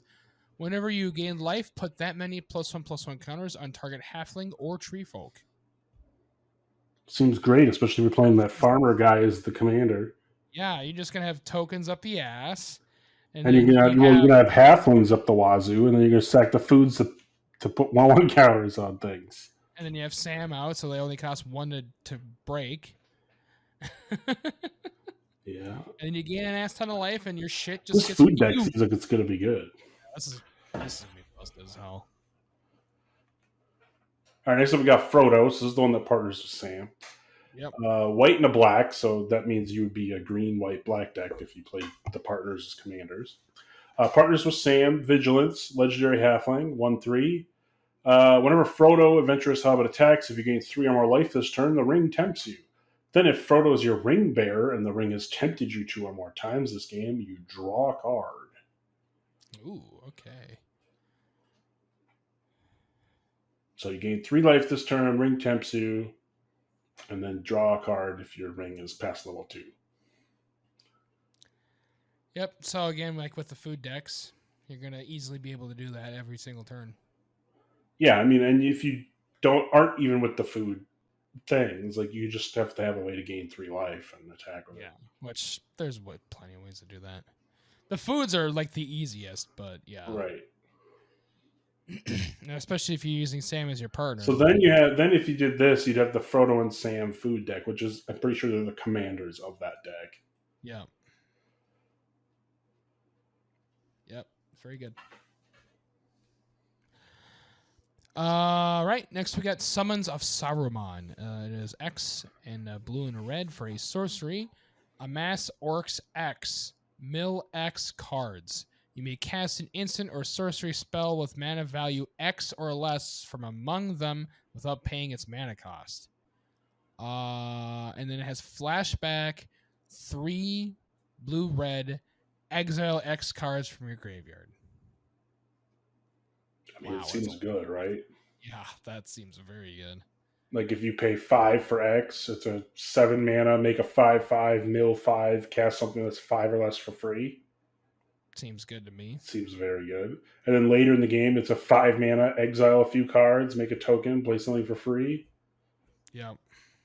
It's great, especially in the mass deck. But even with just a blue-red spells, you'd probably play this. Yeah, is it likes to play spells? Like you just get a bonus token to block with. Yeah. Or attack with if it's big enough. Yeah, this is very good. Just like even without the amass, like it's just good on its own. Plus, it fills your graveyard. So if you have the things like the Gandalf's, whatever, where it deals damage, you can stuff in your graveyard. Yeah. So it fills it. So I feel like this is a good card. Yeah, this is really good. Next up, we got Pippin, the one that partnered with Mary. So it's black and a green for a 2/2 legendary halfling advisor. Partner with Mary. It has pay 1 and tap it, create a food token. And then it has tap, sacrifice 4 foods. Other creatures you control get +3/+3 and haste until end of turn. Activate only as a sorcery. Oh, God. So it's another overrun by sacking 4 foods. Yeah. That's pretty good. Yeah. This food deck, man. Jesus Christ. What color was Mary? Mary is white-green. So you have white. Okay, so in the Sam and Frodo deck, you can play Pippin and Mary. Yeah, you can literally and vice versa. So you can play all of them and just have like a food matters deck. Food frenzy, basically. That seems good. Yeah, that seems really good. Like The food synergy here is crazy. Holy God. Yeah, you're definitely going to be seeing more food decks, guys. Just saying. That's Yeah. going to happen. These are way too good not to use. Yeah, and plus food was originally what, Eldraine? Eldraine, yep. And So there's stuff from that too. and this fall we're going back to Eldraine, so it's probably going to be more food So there's stuff. So it's most probably likely going to going get to be more. it's probably going to be more support. Yeah, so yeah, the food decks have a shit ton of support now, and we'll have even more in the future. So definitely looking forward to that. We love to see it. This is also why that Academy manufacturer guy that like I bought a bunch of it for like $2 because I was like, it's eventually going to be good. Now it's up to like $6 Really good because every time you make a food treasure or clue, you make all of them. Oh, right, yeah. Yeah, you're probably going to put that in all these decks too. Yep. That's pretty good. All right. Next we have Eomer, King of Rohan. It is 3 red white for a 2/2 legendary human noble creature with double strike. Eomer enters the battlefield with a +1/+1 counter on it for each other human you control. When Eomer enters the battlefield, target player becomes the monarch. Eomer deals damage equal to its power to any target. Here's a battlefield for each other human. Okay. It deals target player doesn't want to deal damage. Okay. So you become the monarch. At minimum, you're dealing 2 damage. Probably a lot more because it's like turn 5. Yeah, I would hope so. It seems great in a human deck. I don't know if I'm playing it outside of that. Yeah, this is definitely for humans, for sure. Next up, we got 4th Aerolingus. I think I said that right. I don't know. X red white for a sorcery. Create X 2/2 red human knight creature tokens with trample and haste. Whenever one or more creatures you control deal combat damage to one or more players this turn, you become the monarch. So this is being played in Legacy. Yeah, I wonder why. Because you could pay 3 for a 2/2 trample haster, hit them, and you become the monarch, and you're going to keep drawing a card every turn. Yep. So people have been doing is they're putting this in their blue-red Delver decks, so it's becoming a blue-red-white Delver deck. Just Guy splash Delver. in, basically. Which in Legacy you can do such things because there's dual lands. Yep. So yeah, I think this is up to like a $12 card because it's been just bonkers. Oh, yeah. And late game, obviously, you could just pay a bunch into X and just win. Yeah, easily. Yeah, that's really good. All right. Next, we got Oath of Errol. It is 3 red and a white for a saga. Chapter 1, create 2 1/1 white human soldier creature tokens. Chapter 2, create 2 2/2 red human knight creature tokens with trample and haste. In Chapter 3, put an indestructible counter on up to 1 target human. You become the monarch. So 5 mana, you get 2 2/2s, 2 1/1s, and one of them becomes indestructible in the monarch. Yeah. That's okay? Yeah, it's all right for 5. I mean, you're getting 6 power for 5 mana, trample, haste, indestructible, monarch. It's a lot of keywords, I guess. It's a lot of stuff. They can always just wipe you before Chapter 3, though, and then you're kind of sad, so... Yeah, I mean, you just look at the monarch. Like, well. It's also really slow, because, like, turn 5, okay, I get 2 1/1s. Next turn, okay, I have 2 2/2s. Yeah, exactly. Okay, now one of them's indestructible, and I'm the monarch. Yeah. I don't know.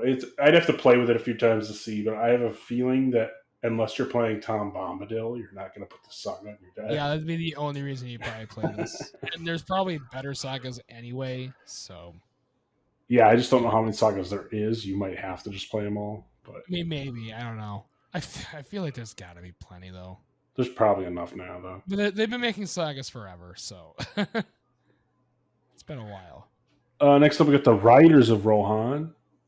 3 red white for a 4/4 human knight. When it enters the battlefield, create 2 2/2 red human knight creature tokens with trample and haste. And it has dash for 4 red white. If you do, it gains haste, and then you put it back in your hand instead.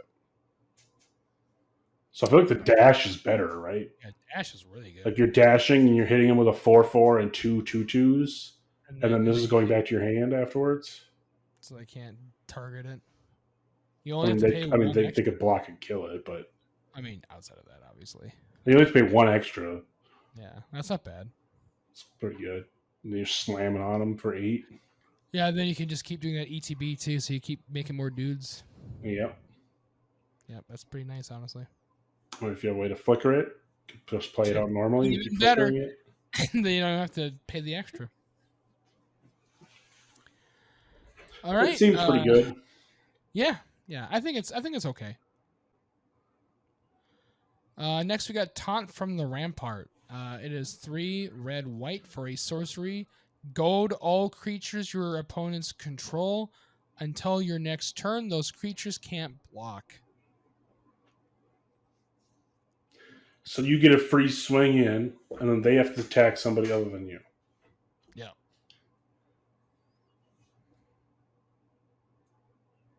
It's playable. If you're 1v1, to get an unblocked swing is pretty good. Yeah, that's nice. If you're not yeah, in the regular part of the game, you're like, all right, you can't attack me, and I can swing at you with everything. Yeah, it's just like extra it's basically some politics. It basically is just going to get you a free swing with all of your stuff, and they can't block it. So it's going to give you a free swing, and then they can't attack you back. Yeah. Unless, like, someone went and killed everyone but you before your turn, but... Yeah. I don't know, man. I know you're not a huge fan of Goad either, so... No, but as far as Goad cards go, this seems like a better than most. One of the better ones, yeah. Yeah.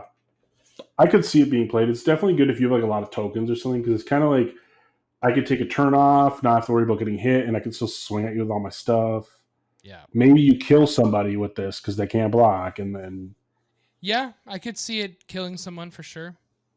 Well, those creatures just can't block. Okay, so your opponents get to swing in on block too to the other opponents. Yeah. Yeah, I feel like 1 or 2 people are probably going to die if you play this the right time. Mm-hmm. It can be very good, but it's got to be timed right though. Yeah, because I mean, if you time it right, you could be like, okay, kill this guy. Now that guy goes, he kills the 3rd guy, and now it's your turn, and his creatures are all tapped because he attacked, and then you swing and kill him. So the best case scenario is this wins you the game, but that's assuming your opponent, was forced to attack. Yeah. And didn't have a way to do something else with their creatures. It's okay. I don't know. I feel like it could be good in the right scenario, but I don't know. I'm not a huge fan of Goad to begin with. Yeah. All right, next up we got Cyrodiil the Shipwright. 3 green blue for a 3/4 legendary creature, elf noble with vigilance. When it enters the battlefield or attacks, each player secretly votes for a player. Then those votes are revealed. Each player draws a card for each vote they received. Each player who received no votes may put any permanent card from their hand onto the battlefield. Oh my gosh. That's interesting. So you're attacking, and the goal is everyone gets 1 vote, because then everyone draws. Yeah. But you could be sneaky, not vote for yourself, or vote for yourself, and then you could draw a bunch of cards, or everybody else gets free stuff. Yeah, this can go in a lot of ways. This is a really interesting card. It's definitely interesting. I feel like the person who gets to put something in for free is winning. Is like you want to get no votes. That's the winner, because you basically show and tell something. It's like, okay, here you go. Here's my omniscience or something. Have fun. But I feel like if you're playing this as your commander in your deck, you probably have a lot of stuff that you want to play for free. So most of the time, they're probably all just going to vote for you. Yeah. They're just going to make you draw like 3 or something, which. Yeah, and then you Honestly, draw 3, draw 4, and then they all get something to play for free. yeah. Like, Which that's not so great. I feel like this is going to backfire more than it's going to work, but I mean, maybe it'll work out good. If you can go against people who are like naive enough to like not like care, then yeah, maybe. Mm-hmm. Yeah, that's interesting. All right. Next up, we got Elrond of the White Council. It is 3 green blue for a 3/3 legendary elf noble creature. It has Secret Council. When Elrond of the White Council enters the battlefield, each player secretly votes for Fellowship or Aid. Then those votes are revealed. For each Fellowship vote, the voter chooses a creature they control. You gain control of each creature chosen this way, and they gain this creature can't attack its owner. Then for each Aid vote, put a +1/+1 counter on each creature you control.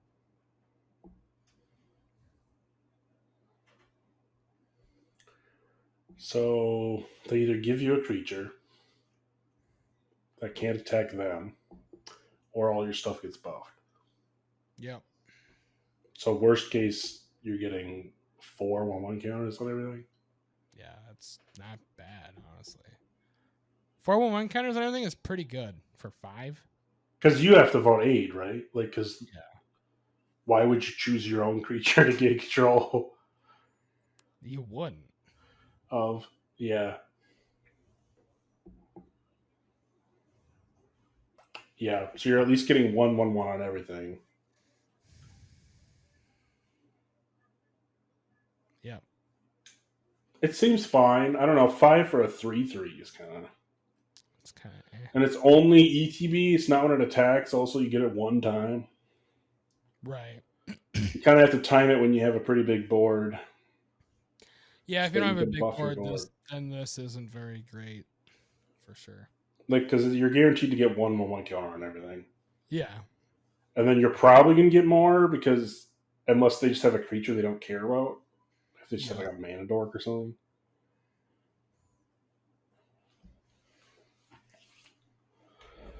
It seems okay. Yeah, it's all right. If you have a voting deck, you know. Or I think there's a card. There's a card now because of all these that you get to choose. I think it's a blue card for Conspiracy. It lets you choose how each player votes. Oh, jeez. That's rude. And that card spiked a lot. Like it's like it's like an uncommon or something that's now worth like $2. Yeah, I'm not surprised. I think it's like an instant or a source. It's an instant, I think, that lets you choose how everyone votes. Mm-hmm. All right, next up we got a Restore of the Council. It's 1 blue green for a 2/4 elf noble legendary creature. Whenever players finish voting, each opponent who voted for a choice you voted for creates a treasure token. You scry X, where X is the number of opponents who didn't vote for the choice you voted for. Draw a card. Interesting. Okay. So every time you vote, people that agreed with you get treasure. People that didn't make you scry, and you draw a card no matter what. Interesting. That seems pretty cool. Just a voting deck. Yeah, so it really digs into that for sure. I don't know how many cards we really have for like Council's Judgment or whatever. So yeah, that's kind of. Well, again, if you played Elrond as the commander, you could just sack him and play him again. Yeah, it's interesting. All right, next we got Galadriel, Elven Queen. It is 2 green blue for a 4/5 legendary elf noble creature. Speaking of all the council, this has it. At the beginning of combat on your turn, if another elf entered the battlefield under your control this turn, starting with you, each player votes for Dominion or Guidance. If Dominion gets more votes, the ring tempts you. Then you put a +1/+1 counter on your ring bearer. If guidance gets more votes on the vote, or the vote is tied, draw a card. So this seems like a good commander. Yeah. And then you just play an elf deck, and you're going to get value out of this. Yeah, that's every combat on your turn. Yeah. That's definitely not bad. Because you're either going to get ring temps you in a 1/1 counter or draw a card. Yep. Seems good. Yep, I'm totally okay with either of those turnouts. Next up, we got Gandalf, the Westward Voyager. 3 green, blue for a 5/5 legendary creature avatar wizard. Whenever you cast a spell with mana value 5 or greater, each opponent reveals the top card of their library.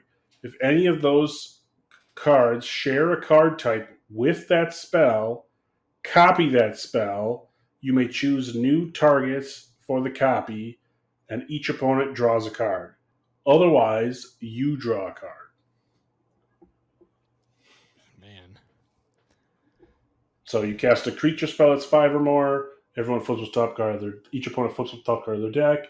If any of them have a creature, you get a token copy of it. If you whiff on all of them, you draw a card. Yep. I mean, that's pretty awesome, good. Right? That's insane. I feel like this is definitely going in the high CMC matters deck, right? Like the partners that Jake has. Oh, totally.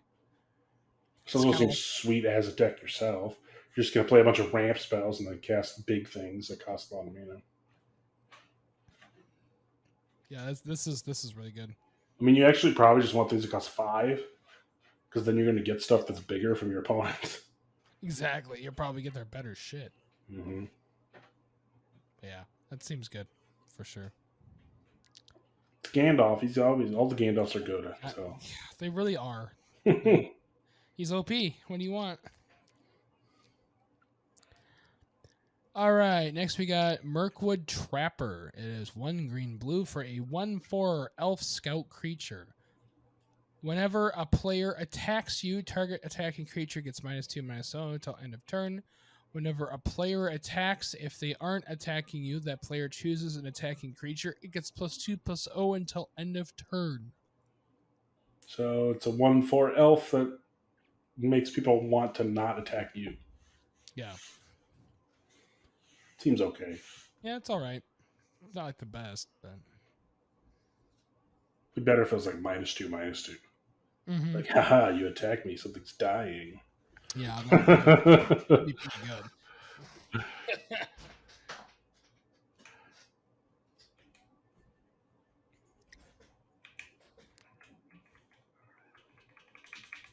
Is that it, or do we have more cards? There's more cards. You don't have them?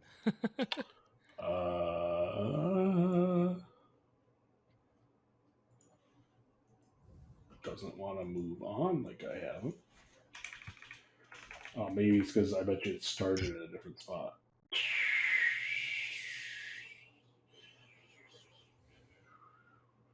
Is the next card Radagast? Yep, that's Radagast. Okay.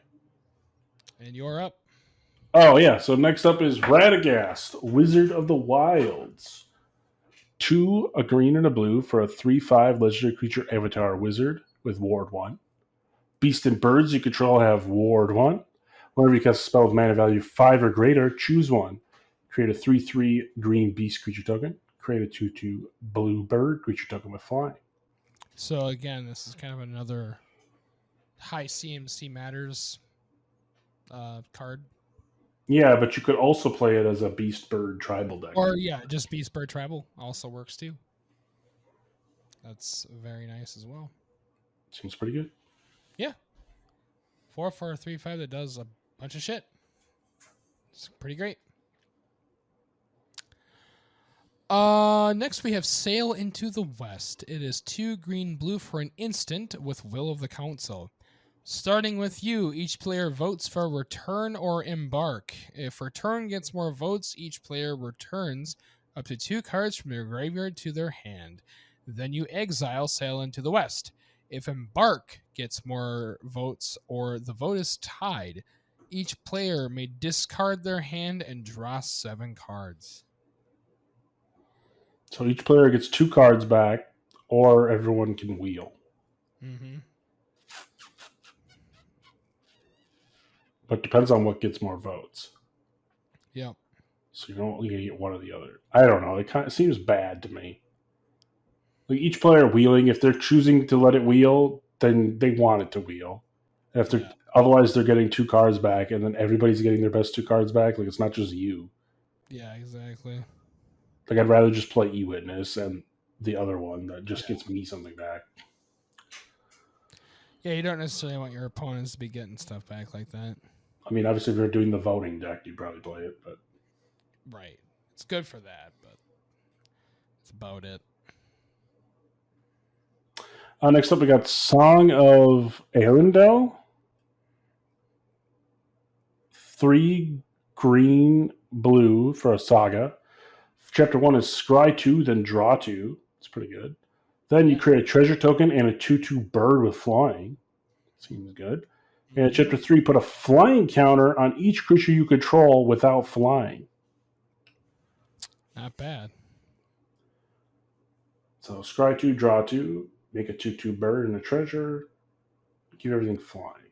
Everything is flying, basically. I'd say that's a pretty decent card for 5. Yeah, I mean, it does cost 5. But it's decent because, I mean, you're getting 2 decent cards, a treasure and a bird. So it really costs you 4 mana. Yeah. And then your board gets flying permanently. Yeah, that seems pretty good. It's pretty good. It's not the greatest, but it's pretty good. It's playable. I'd say it's definitely playable. It's definitely a card you'd put in the Tom Bombadil deck. Yeah, that's really good for Tom Bombadil. All right. Next, we got In the Darkness, Bind Them. 2 blue, black, red for a saga. So chapters 1, 2, and 3 are all create a 3/3 black wraith creature token with menace. The ring tempts you. Then, finally, chapter 4. For each opponent, gain control of up to 1 target creature that player controls until end of turn. Untap those creatures. They gain haste until end of turn. The ring tempts you. So this is just bonkers, right? Yeah, this is insane. Like so first of all, you're getting 3/3 menaces, okay, and level 3 of the ring. Yeah. Then the 4th turn, you're getting level 4 of the ring, and something from every player. Yeah. So this is good on its own. It's very good in that Wraiths deck because it synergizes by making 3/3 Wraiths. Yeah. It's great in Tom Bombadil because it's Saga. That's good. Saga. Yeah. And if you even had 1 temp before, you're going to have the ring temps you maxed before that. Yeah, this is just a great way to get. I think this is a really good Saga. Yeah, this is honestly one of the better ones in the set. I mean, just 5 mana for 3/3s of menace is freaking good. That's insane. Yeah. That's really good. That's really, really good. So the rest is just gravy. Yep. Oh, 100%. Totally good. Next up, we got Saruman, the White Hand. It's 1 in Grixis, which is blue, black, red. For a 2/5 legendary creature avatar wizard, whenever you cast a non-creature spell, amass Orcs X, where X is that spell's mana value, and goblins and orcs you control have ward 2. Oh, God. So, no, they're good on its own because you can play non-creature spells to make to amass a bunch of orcs, or you can play it in the amass deck. Because most people have been playing Sauron, and I'm assuming they put this in that deck. Seems good. Seems really good. In that, especially in that amass deck. This is just gonna make. It's literally just an engine. I mean, yeah, you could just play Grixis spells, and like everything you play is just gonna make your orc bigger. It's just gonna make a huge dude. And then you just they're not gonna. The only way that they can stop that is if they like pacify your orc. Yeah. In which case, you just need a sack outlet or something to read and then start it over. You just do it over again. Yeah. Like, whatever. But to do that, they got to pay 2 because it has Ward 2. That's got Ward 2 as well. So it's pretty good. All right. Next up, we have Sauron, the Lord of the Rings. Oh, the name's in his name. It's important. He is 5 Grixis, so blue, black, red, for a 9/9 Avatar Horror legendary creature. When you cast this spell, amass Orcs 5, mill 5 cards. Then return a creature card from your graveyard to the battlefield. He also has Trample. When a commander an opponent controls dies, the ring tempts you. So he's the commander on the Grixis box. Not surprising. But what people have been doing is playing the other Sauron, the one from the main set. Mm-hmm. It's the commander, because that one only costs 6. Yep. And amasses whenever an opponent casts a spell. And then they put this in the main deck for an 8-drop that's fucking nuts. Bonkers. This is a fine card in the night. I mean, okay, so 8 too, honestly. 8, yeah, but as a commander, you're not going to play it more than once, right? Like 8 mana is a lot. So 8 mana, 9/9, that also makes a 5/5 and brings a creature back. Yeah. So it's a 9/9 plus a 5/5 plus the best thing in your graveyard. With Trample. And his Trample. So you're getting 3 cards on the board. And then if a commander and opponent dies, the ring tempts you, which is just gravy bonus. That's just great. Yeah, sure. But like if this spell you just have to. So even if this gets countered, you get a 5/5 and a creature from your graveyard. Yep. That's just fine. Which is like this is value. Like I think this is bonkers as just a card in the main deck. I mean, if you played in your command zone, like how often are you gonna cast it for 8 and then 10? Once, probably. Yeah, and you have to play a lot of ramp. That's why I think everyone's playing the other one that only costs 6 as the commander, and then putting this in the main deck. Yep, it's definitely a bonkers card.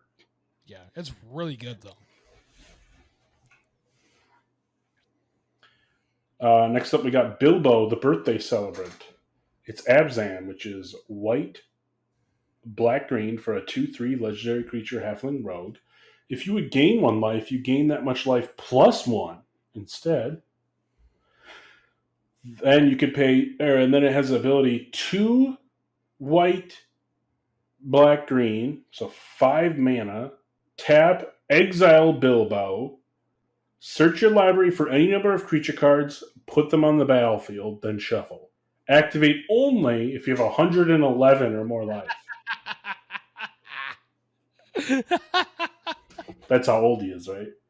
Yeah, he's 11. That's okay. I love that.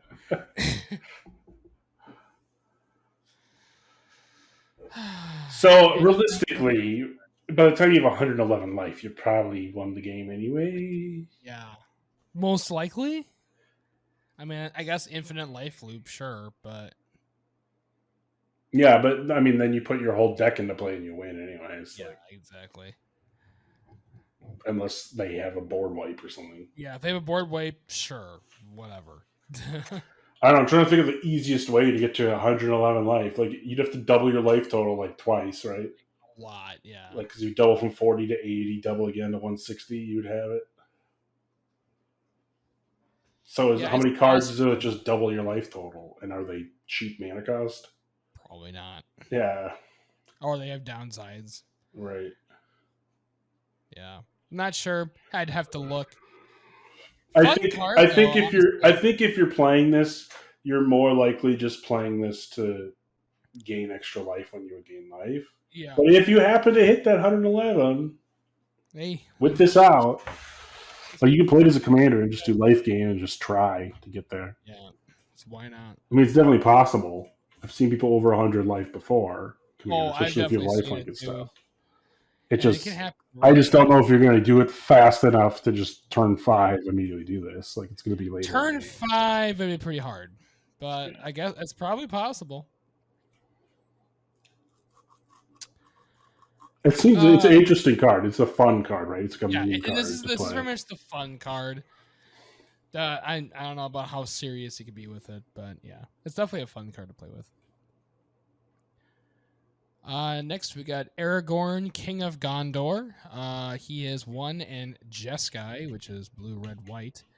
For a 4/4 legendary human noble creature with vigilance and lifelink. When Aragorn, King of Gondor, enters the battlefield, you become the monarch. Whenever Aragorn attacks, up to 1 target creature can't block this turn.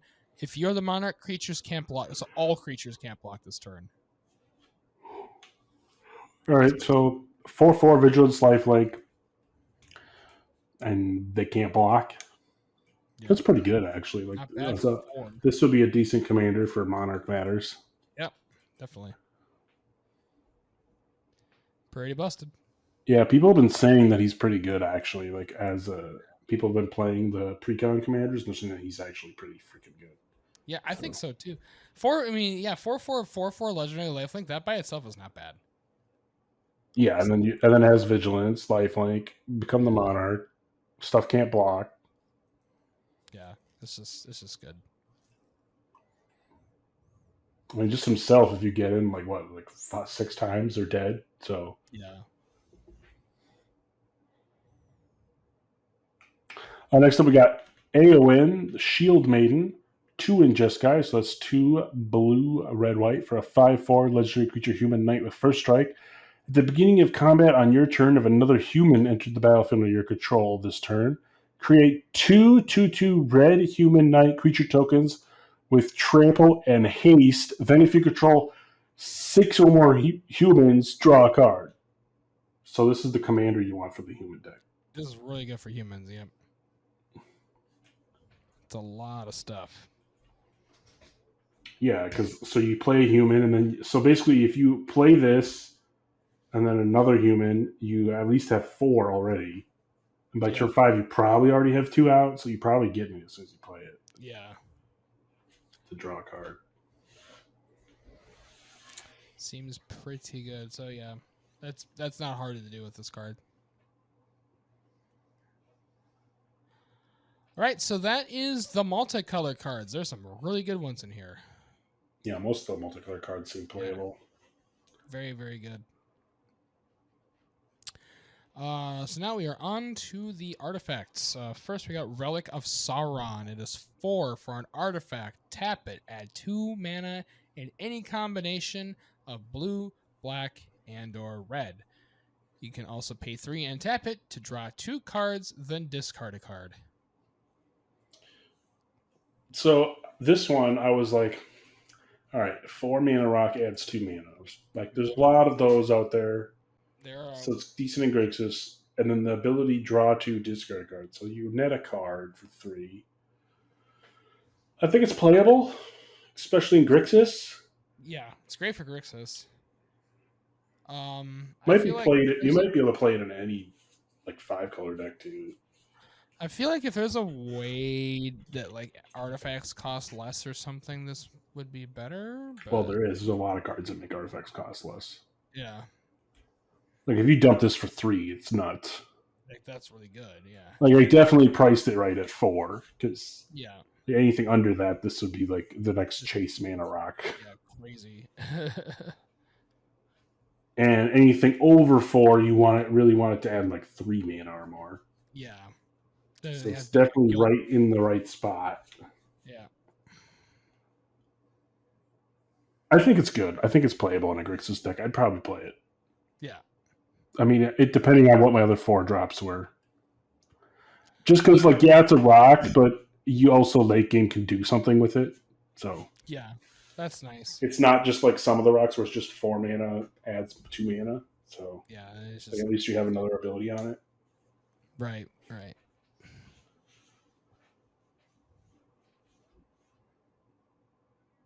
Next up, we got the Crown of Gondor. It's 3 for a legendary artifact equipment.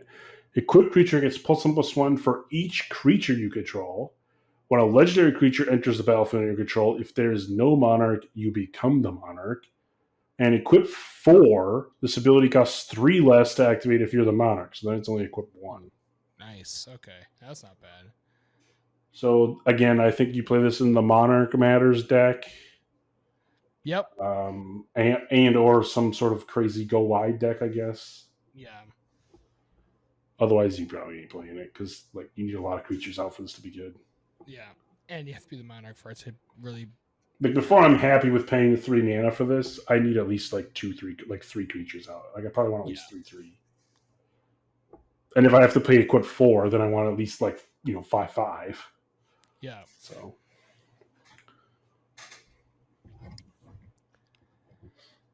Right. Next, we got Hithlane Rope. It is 2 for an artifact. Hithlane Rope can't be sacrificed. If you pay 1 and tap it, search your library for a basic land card, put it onto the battlefield tapped, then shuffle. The player to your right gains control of this. Tap or pay 2 and tap it, draw a card. The player to your right gains control of this. Okay, so that's interesting. And it can't be sacrificed, so it can only be blown up. So it's probably just going to keep getting passed around the table. Most likely, yeah. But the ramp is pretty good, right? Like 1 mana ramp. So this is, your like, opponents can ramp. This is like very group huggy. It is group huggy, yeah.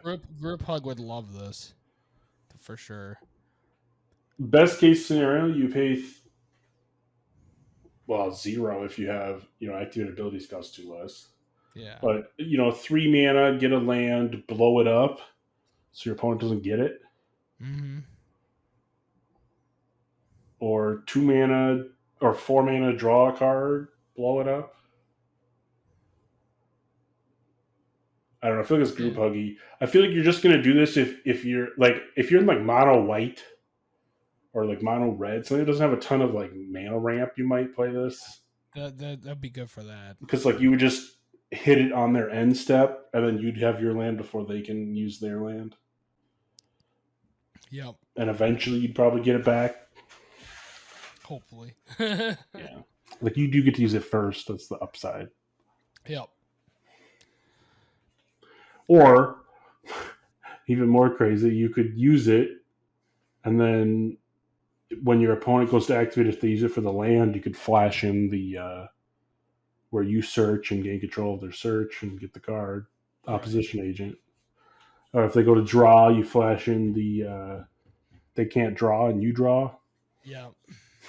That'd be funny. Be a D with that, but then it's going to sit there and do nothing. Yeah, then it just sits there. Like after that guy. It's interesting. I don't know how many decks are actually going to play it, but yeah. All right. Let's see. Oh no. It's your turn. Sorry. All right. Next up is Lothran Blade. 3 mana for an artifact equipment. Whenever a equipped creature attacks, it deals damage equal to its power to target creature defending player controls. So when it attacks, it deals damage. It's okay. So when it attacks, you can just bite something, basically. Yeah. And you can equip an elf for 2 or equip anything for 5. But I'm not playing this outside an elf deck then, right? No, this is great for elves. Otherwise, it's not or great. If you're in an equipment deck where you can make equip cost 0. Unless you're playing Stoneforge or something, sure. But yeah, the SRAM or whatever. Mm-mm. But yeah, the bite's nice. It's definitely good in elves because you just keep biting things. Yeah, they don't die, which is good. So yeah, not a bad equipment. Nope. In the right situation. All right. Next, we got Model of Unity. It is 3 for an artifact. Whenever players finish voting, you and each opponent who voted for a choice you voted for may scry 2. You can also tap it, add 1 mana of any color. Not as good as Lantern. Nope. In a 5-color deck, you'd maybe consider it. If you're playing like that voting deck. You definitely play it in the voting deck, probably. Yeah. Basically, I don't know. It's otherwise it's a medium rock. Yeah. It's an okay rock. Because even Chrome Lantern isn't even the best, like, No, but it's manifest. good for like 5-color decks Yeah. because it fixes your lands. Yeah, I mean, that was the whole point of playing Chromatic Lantern. But, like, there's, like, better things nowadays. That's true. They cost less, even. But, yeah. Play it in like the Will of the Council decks. Otherwise, this is mid at best. All right, now we're on to lands. Yeah, we just got the one. So it's the Black Gate, a legendary land that is a gate land, so it counts those gates. As the Black Gate enters the battlefield, you may pay 3 life. If you don't, it enters tapped. Okay, so you got to pay 3 life for it comes to tap. Taps for a swamp. Right, taps for a swamp. Pay 2, tap it. Choose a player with the most life or tied for the most life. Target creature can't be blocked by creatures that player controls this turn. Okay. So you can make a creature unblockable if they have the most against them if your opponent has the most life. That's interesting.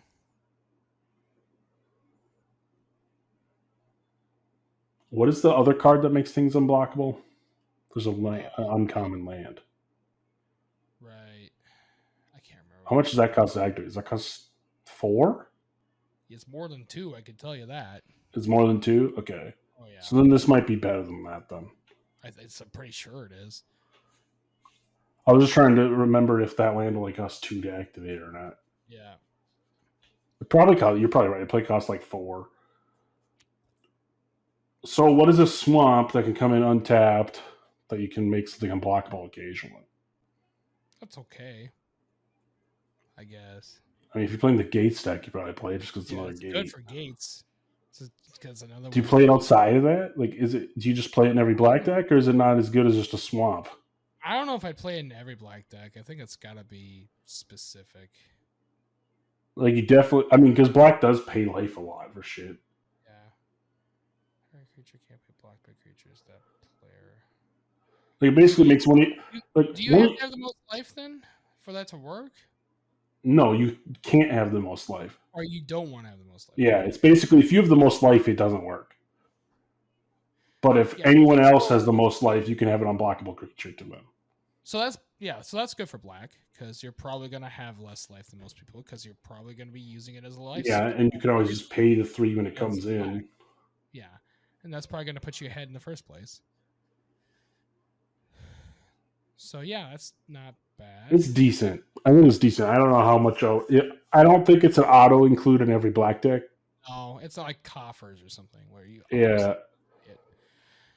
It's definitely an auto include in like the Gates deck though, because it's a gate that actually does something.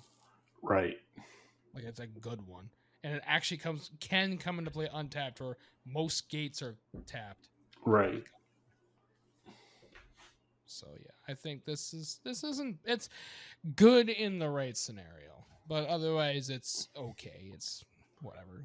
Yeah, you also need something that you want to just be unblocked, like either a big thing or something with the deal damage trigger or something. Yeah, it's okay. Well, that is the set. So what do you think? Are you going to be picking up the commander decks or some of these cards? I think some of these, like some of these, like the food cards. Oh my god, food decks are going to be really good now. They do seem like they're going to be good. A lot of good food deck cards. There are also the sagas. Some of the sagas are also really good. Yeah. Green in general is pretty damn good. Oh, the elves. Oh my god, the elves. Yeah, they're just better than they were. Yeah. The mass deck's good. Yeah. Yeah, if you want to play a mass, there's definitely a lot of good stuff in here for that. There's some sweet decks with Lord of the Rings. Yeah. Honestly, I'm really happy with these sets. These sets are really cool. It's pretty much what I was hoping to see, honestly. So, like, Magic the Gathering and Lord of the Rings are very similar, like, styles and whatnot. So I was really hoping they would be good, and I think they really capture the essence of it. And yeah, made some cool stuff. Yeah, draft has been fun so far. Yeah, that was honestly the most fun I've had in draft for a long time when I drafted that with you guys. So I'm not usually a huge limited or sealed person, so that was fun. Wouldn't mind doing it again for sure. And yeah, it's just a lot of good stuff to do. Well, I think that's about it. Yeah, until next time, thanks for listening, and be sure to follow us on YouTube. Yep. See you next time.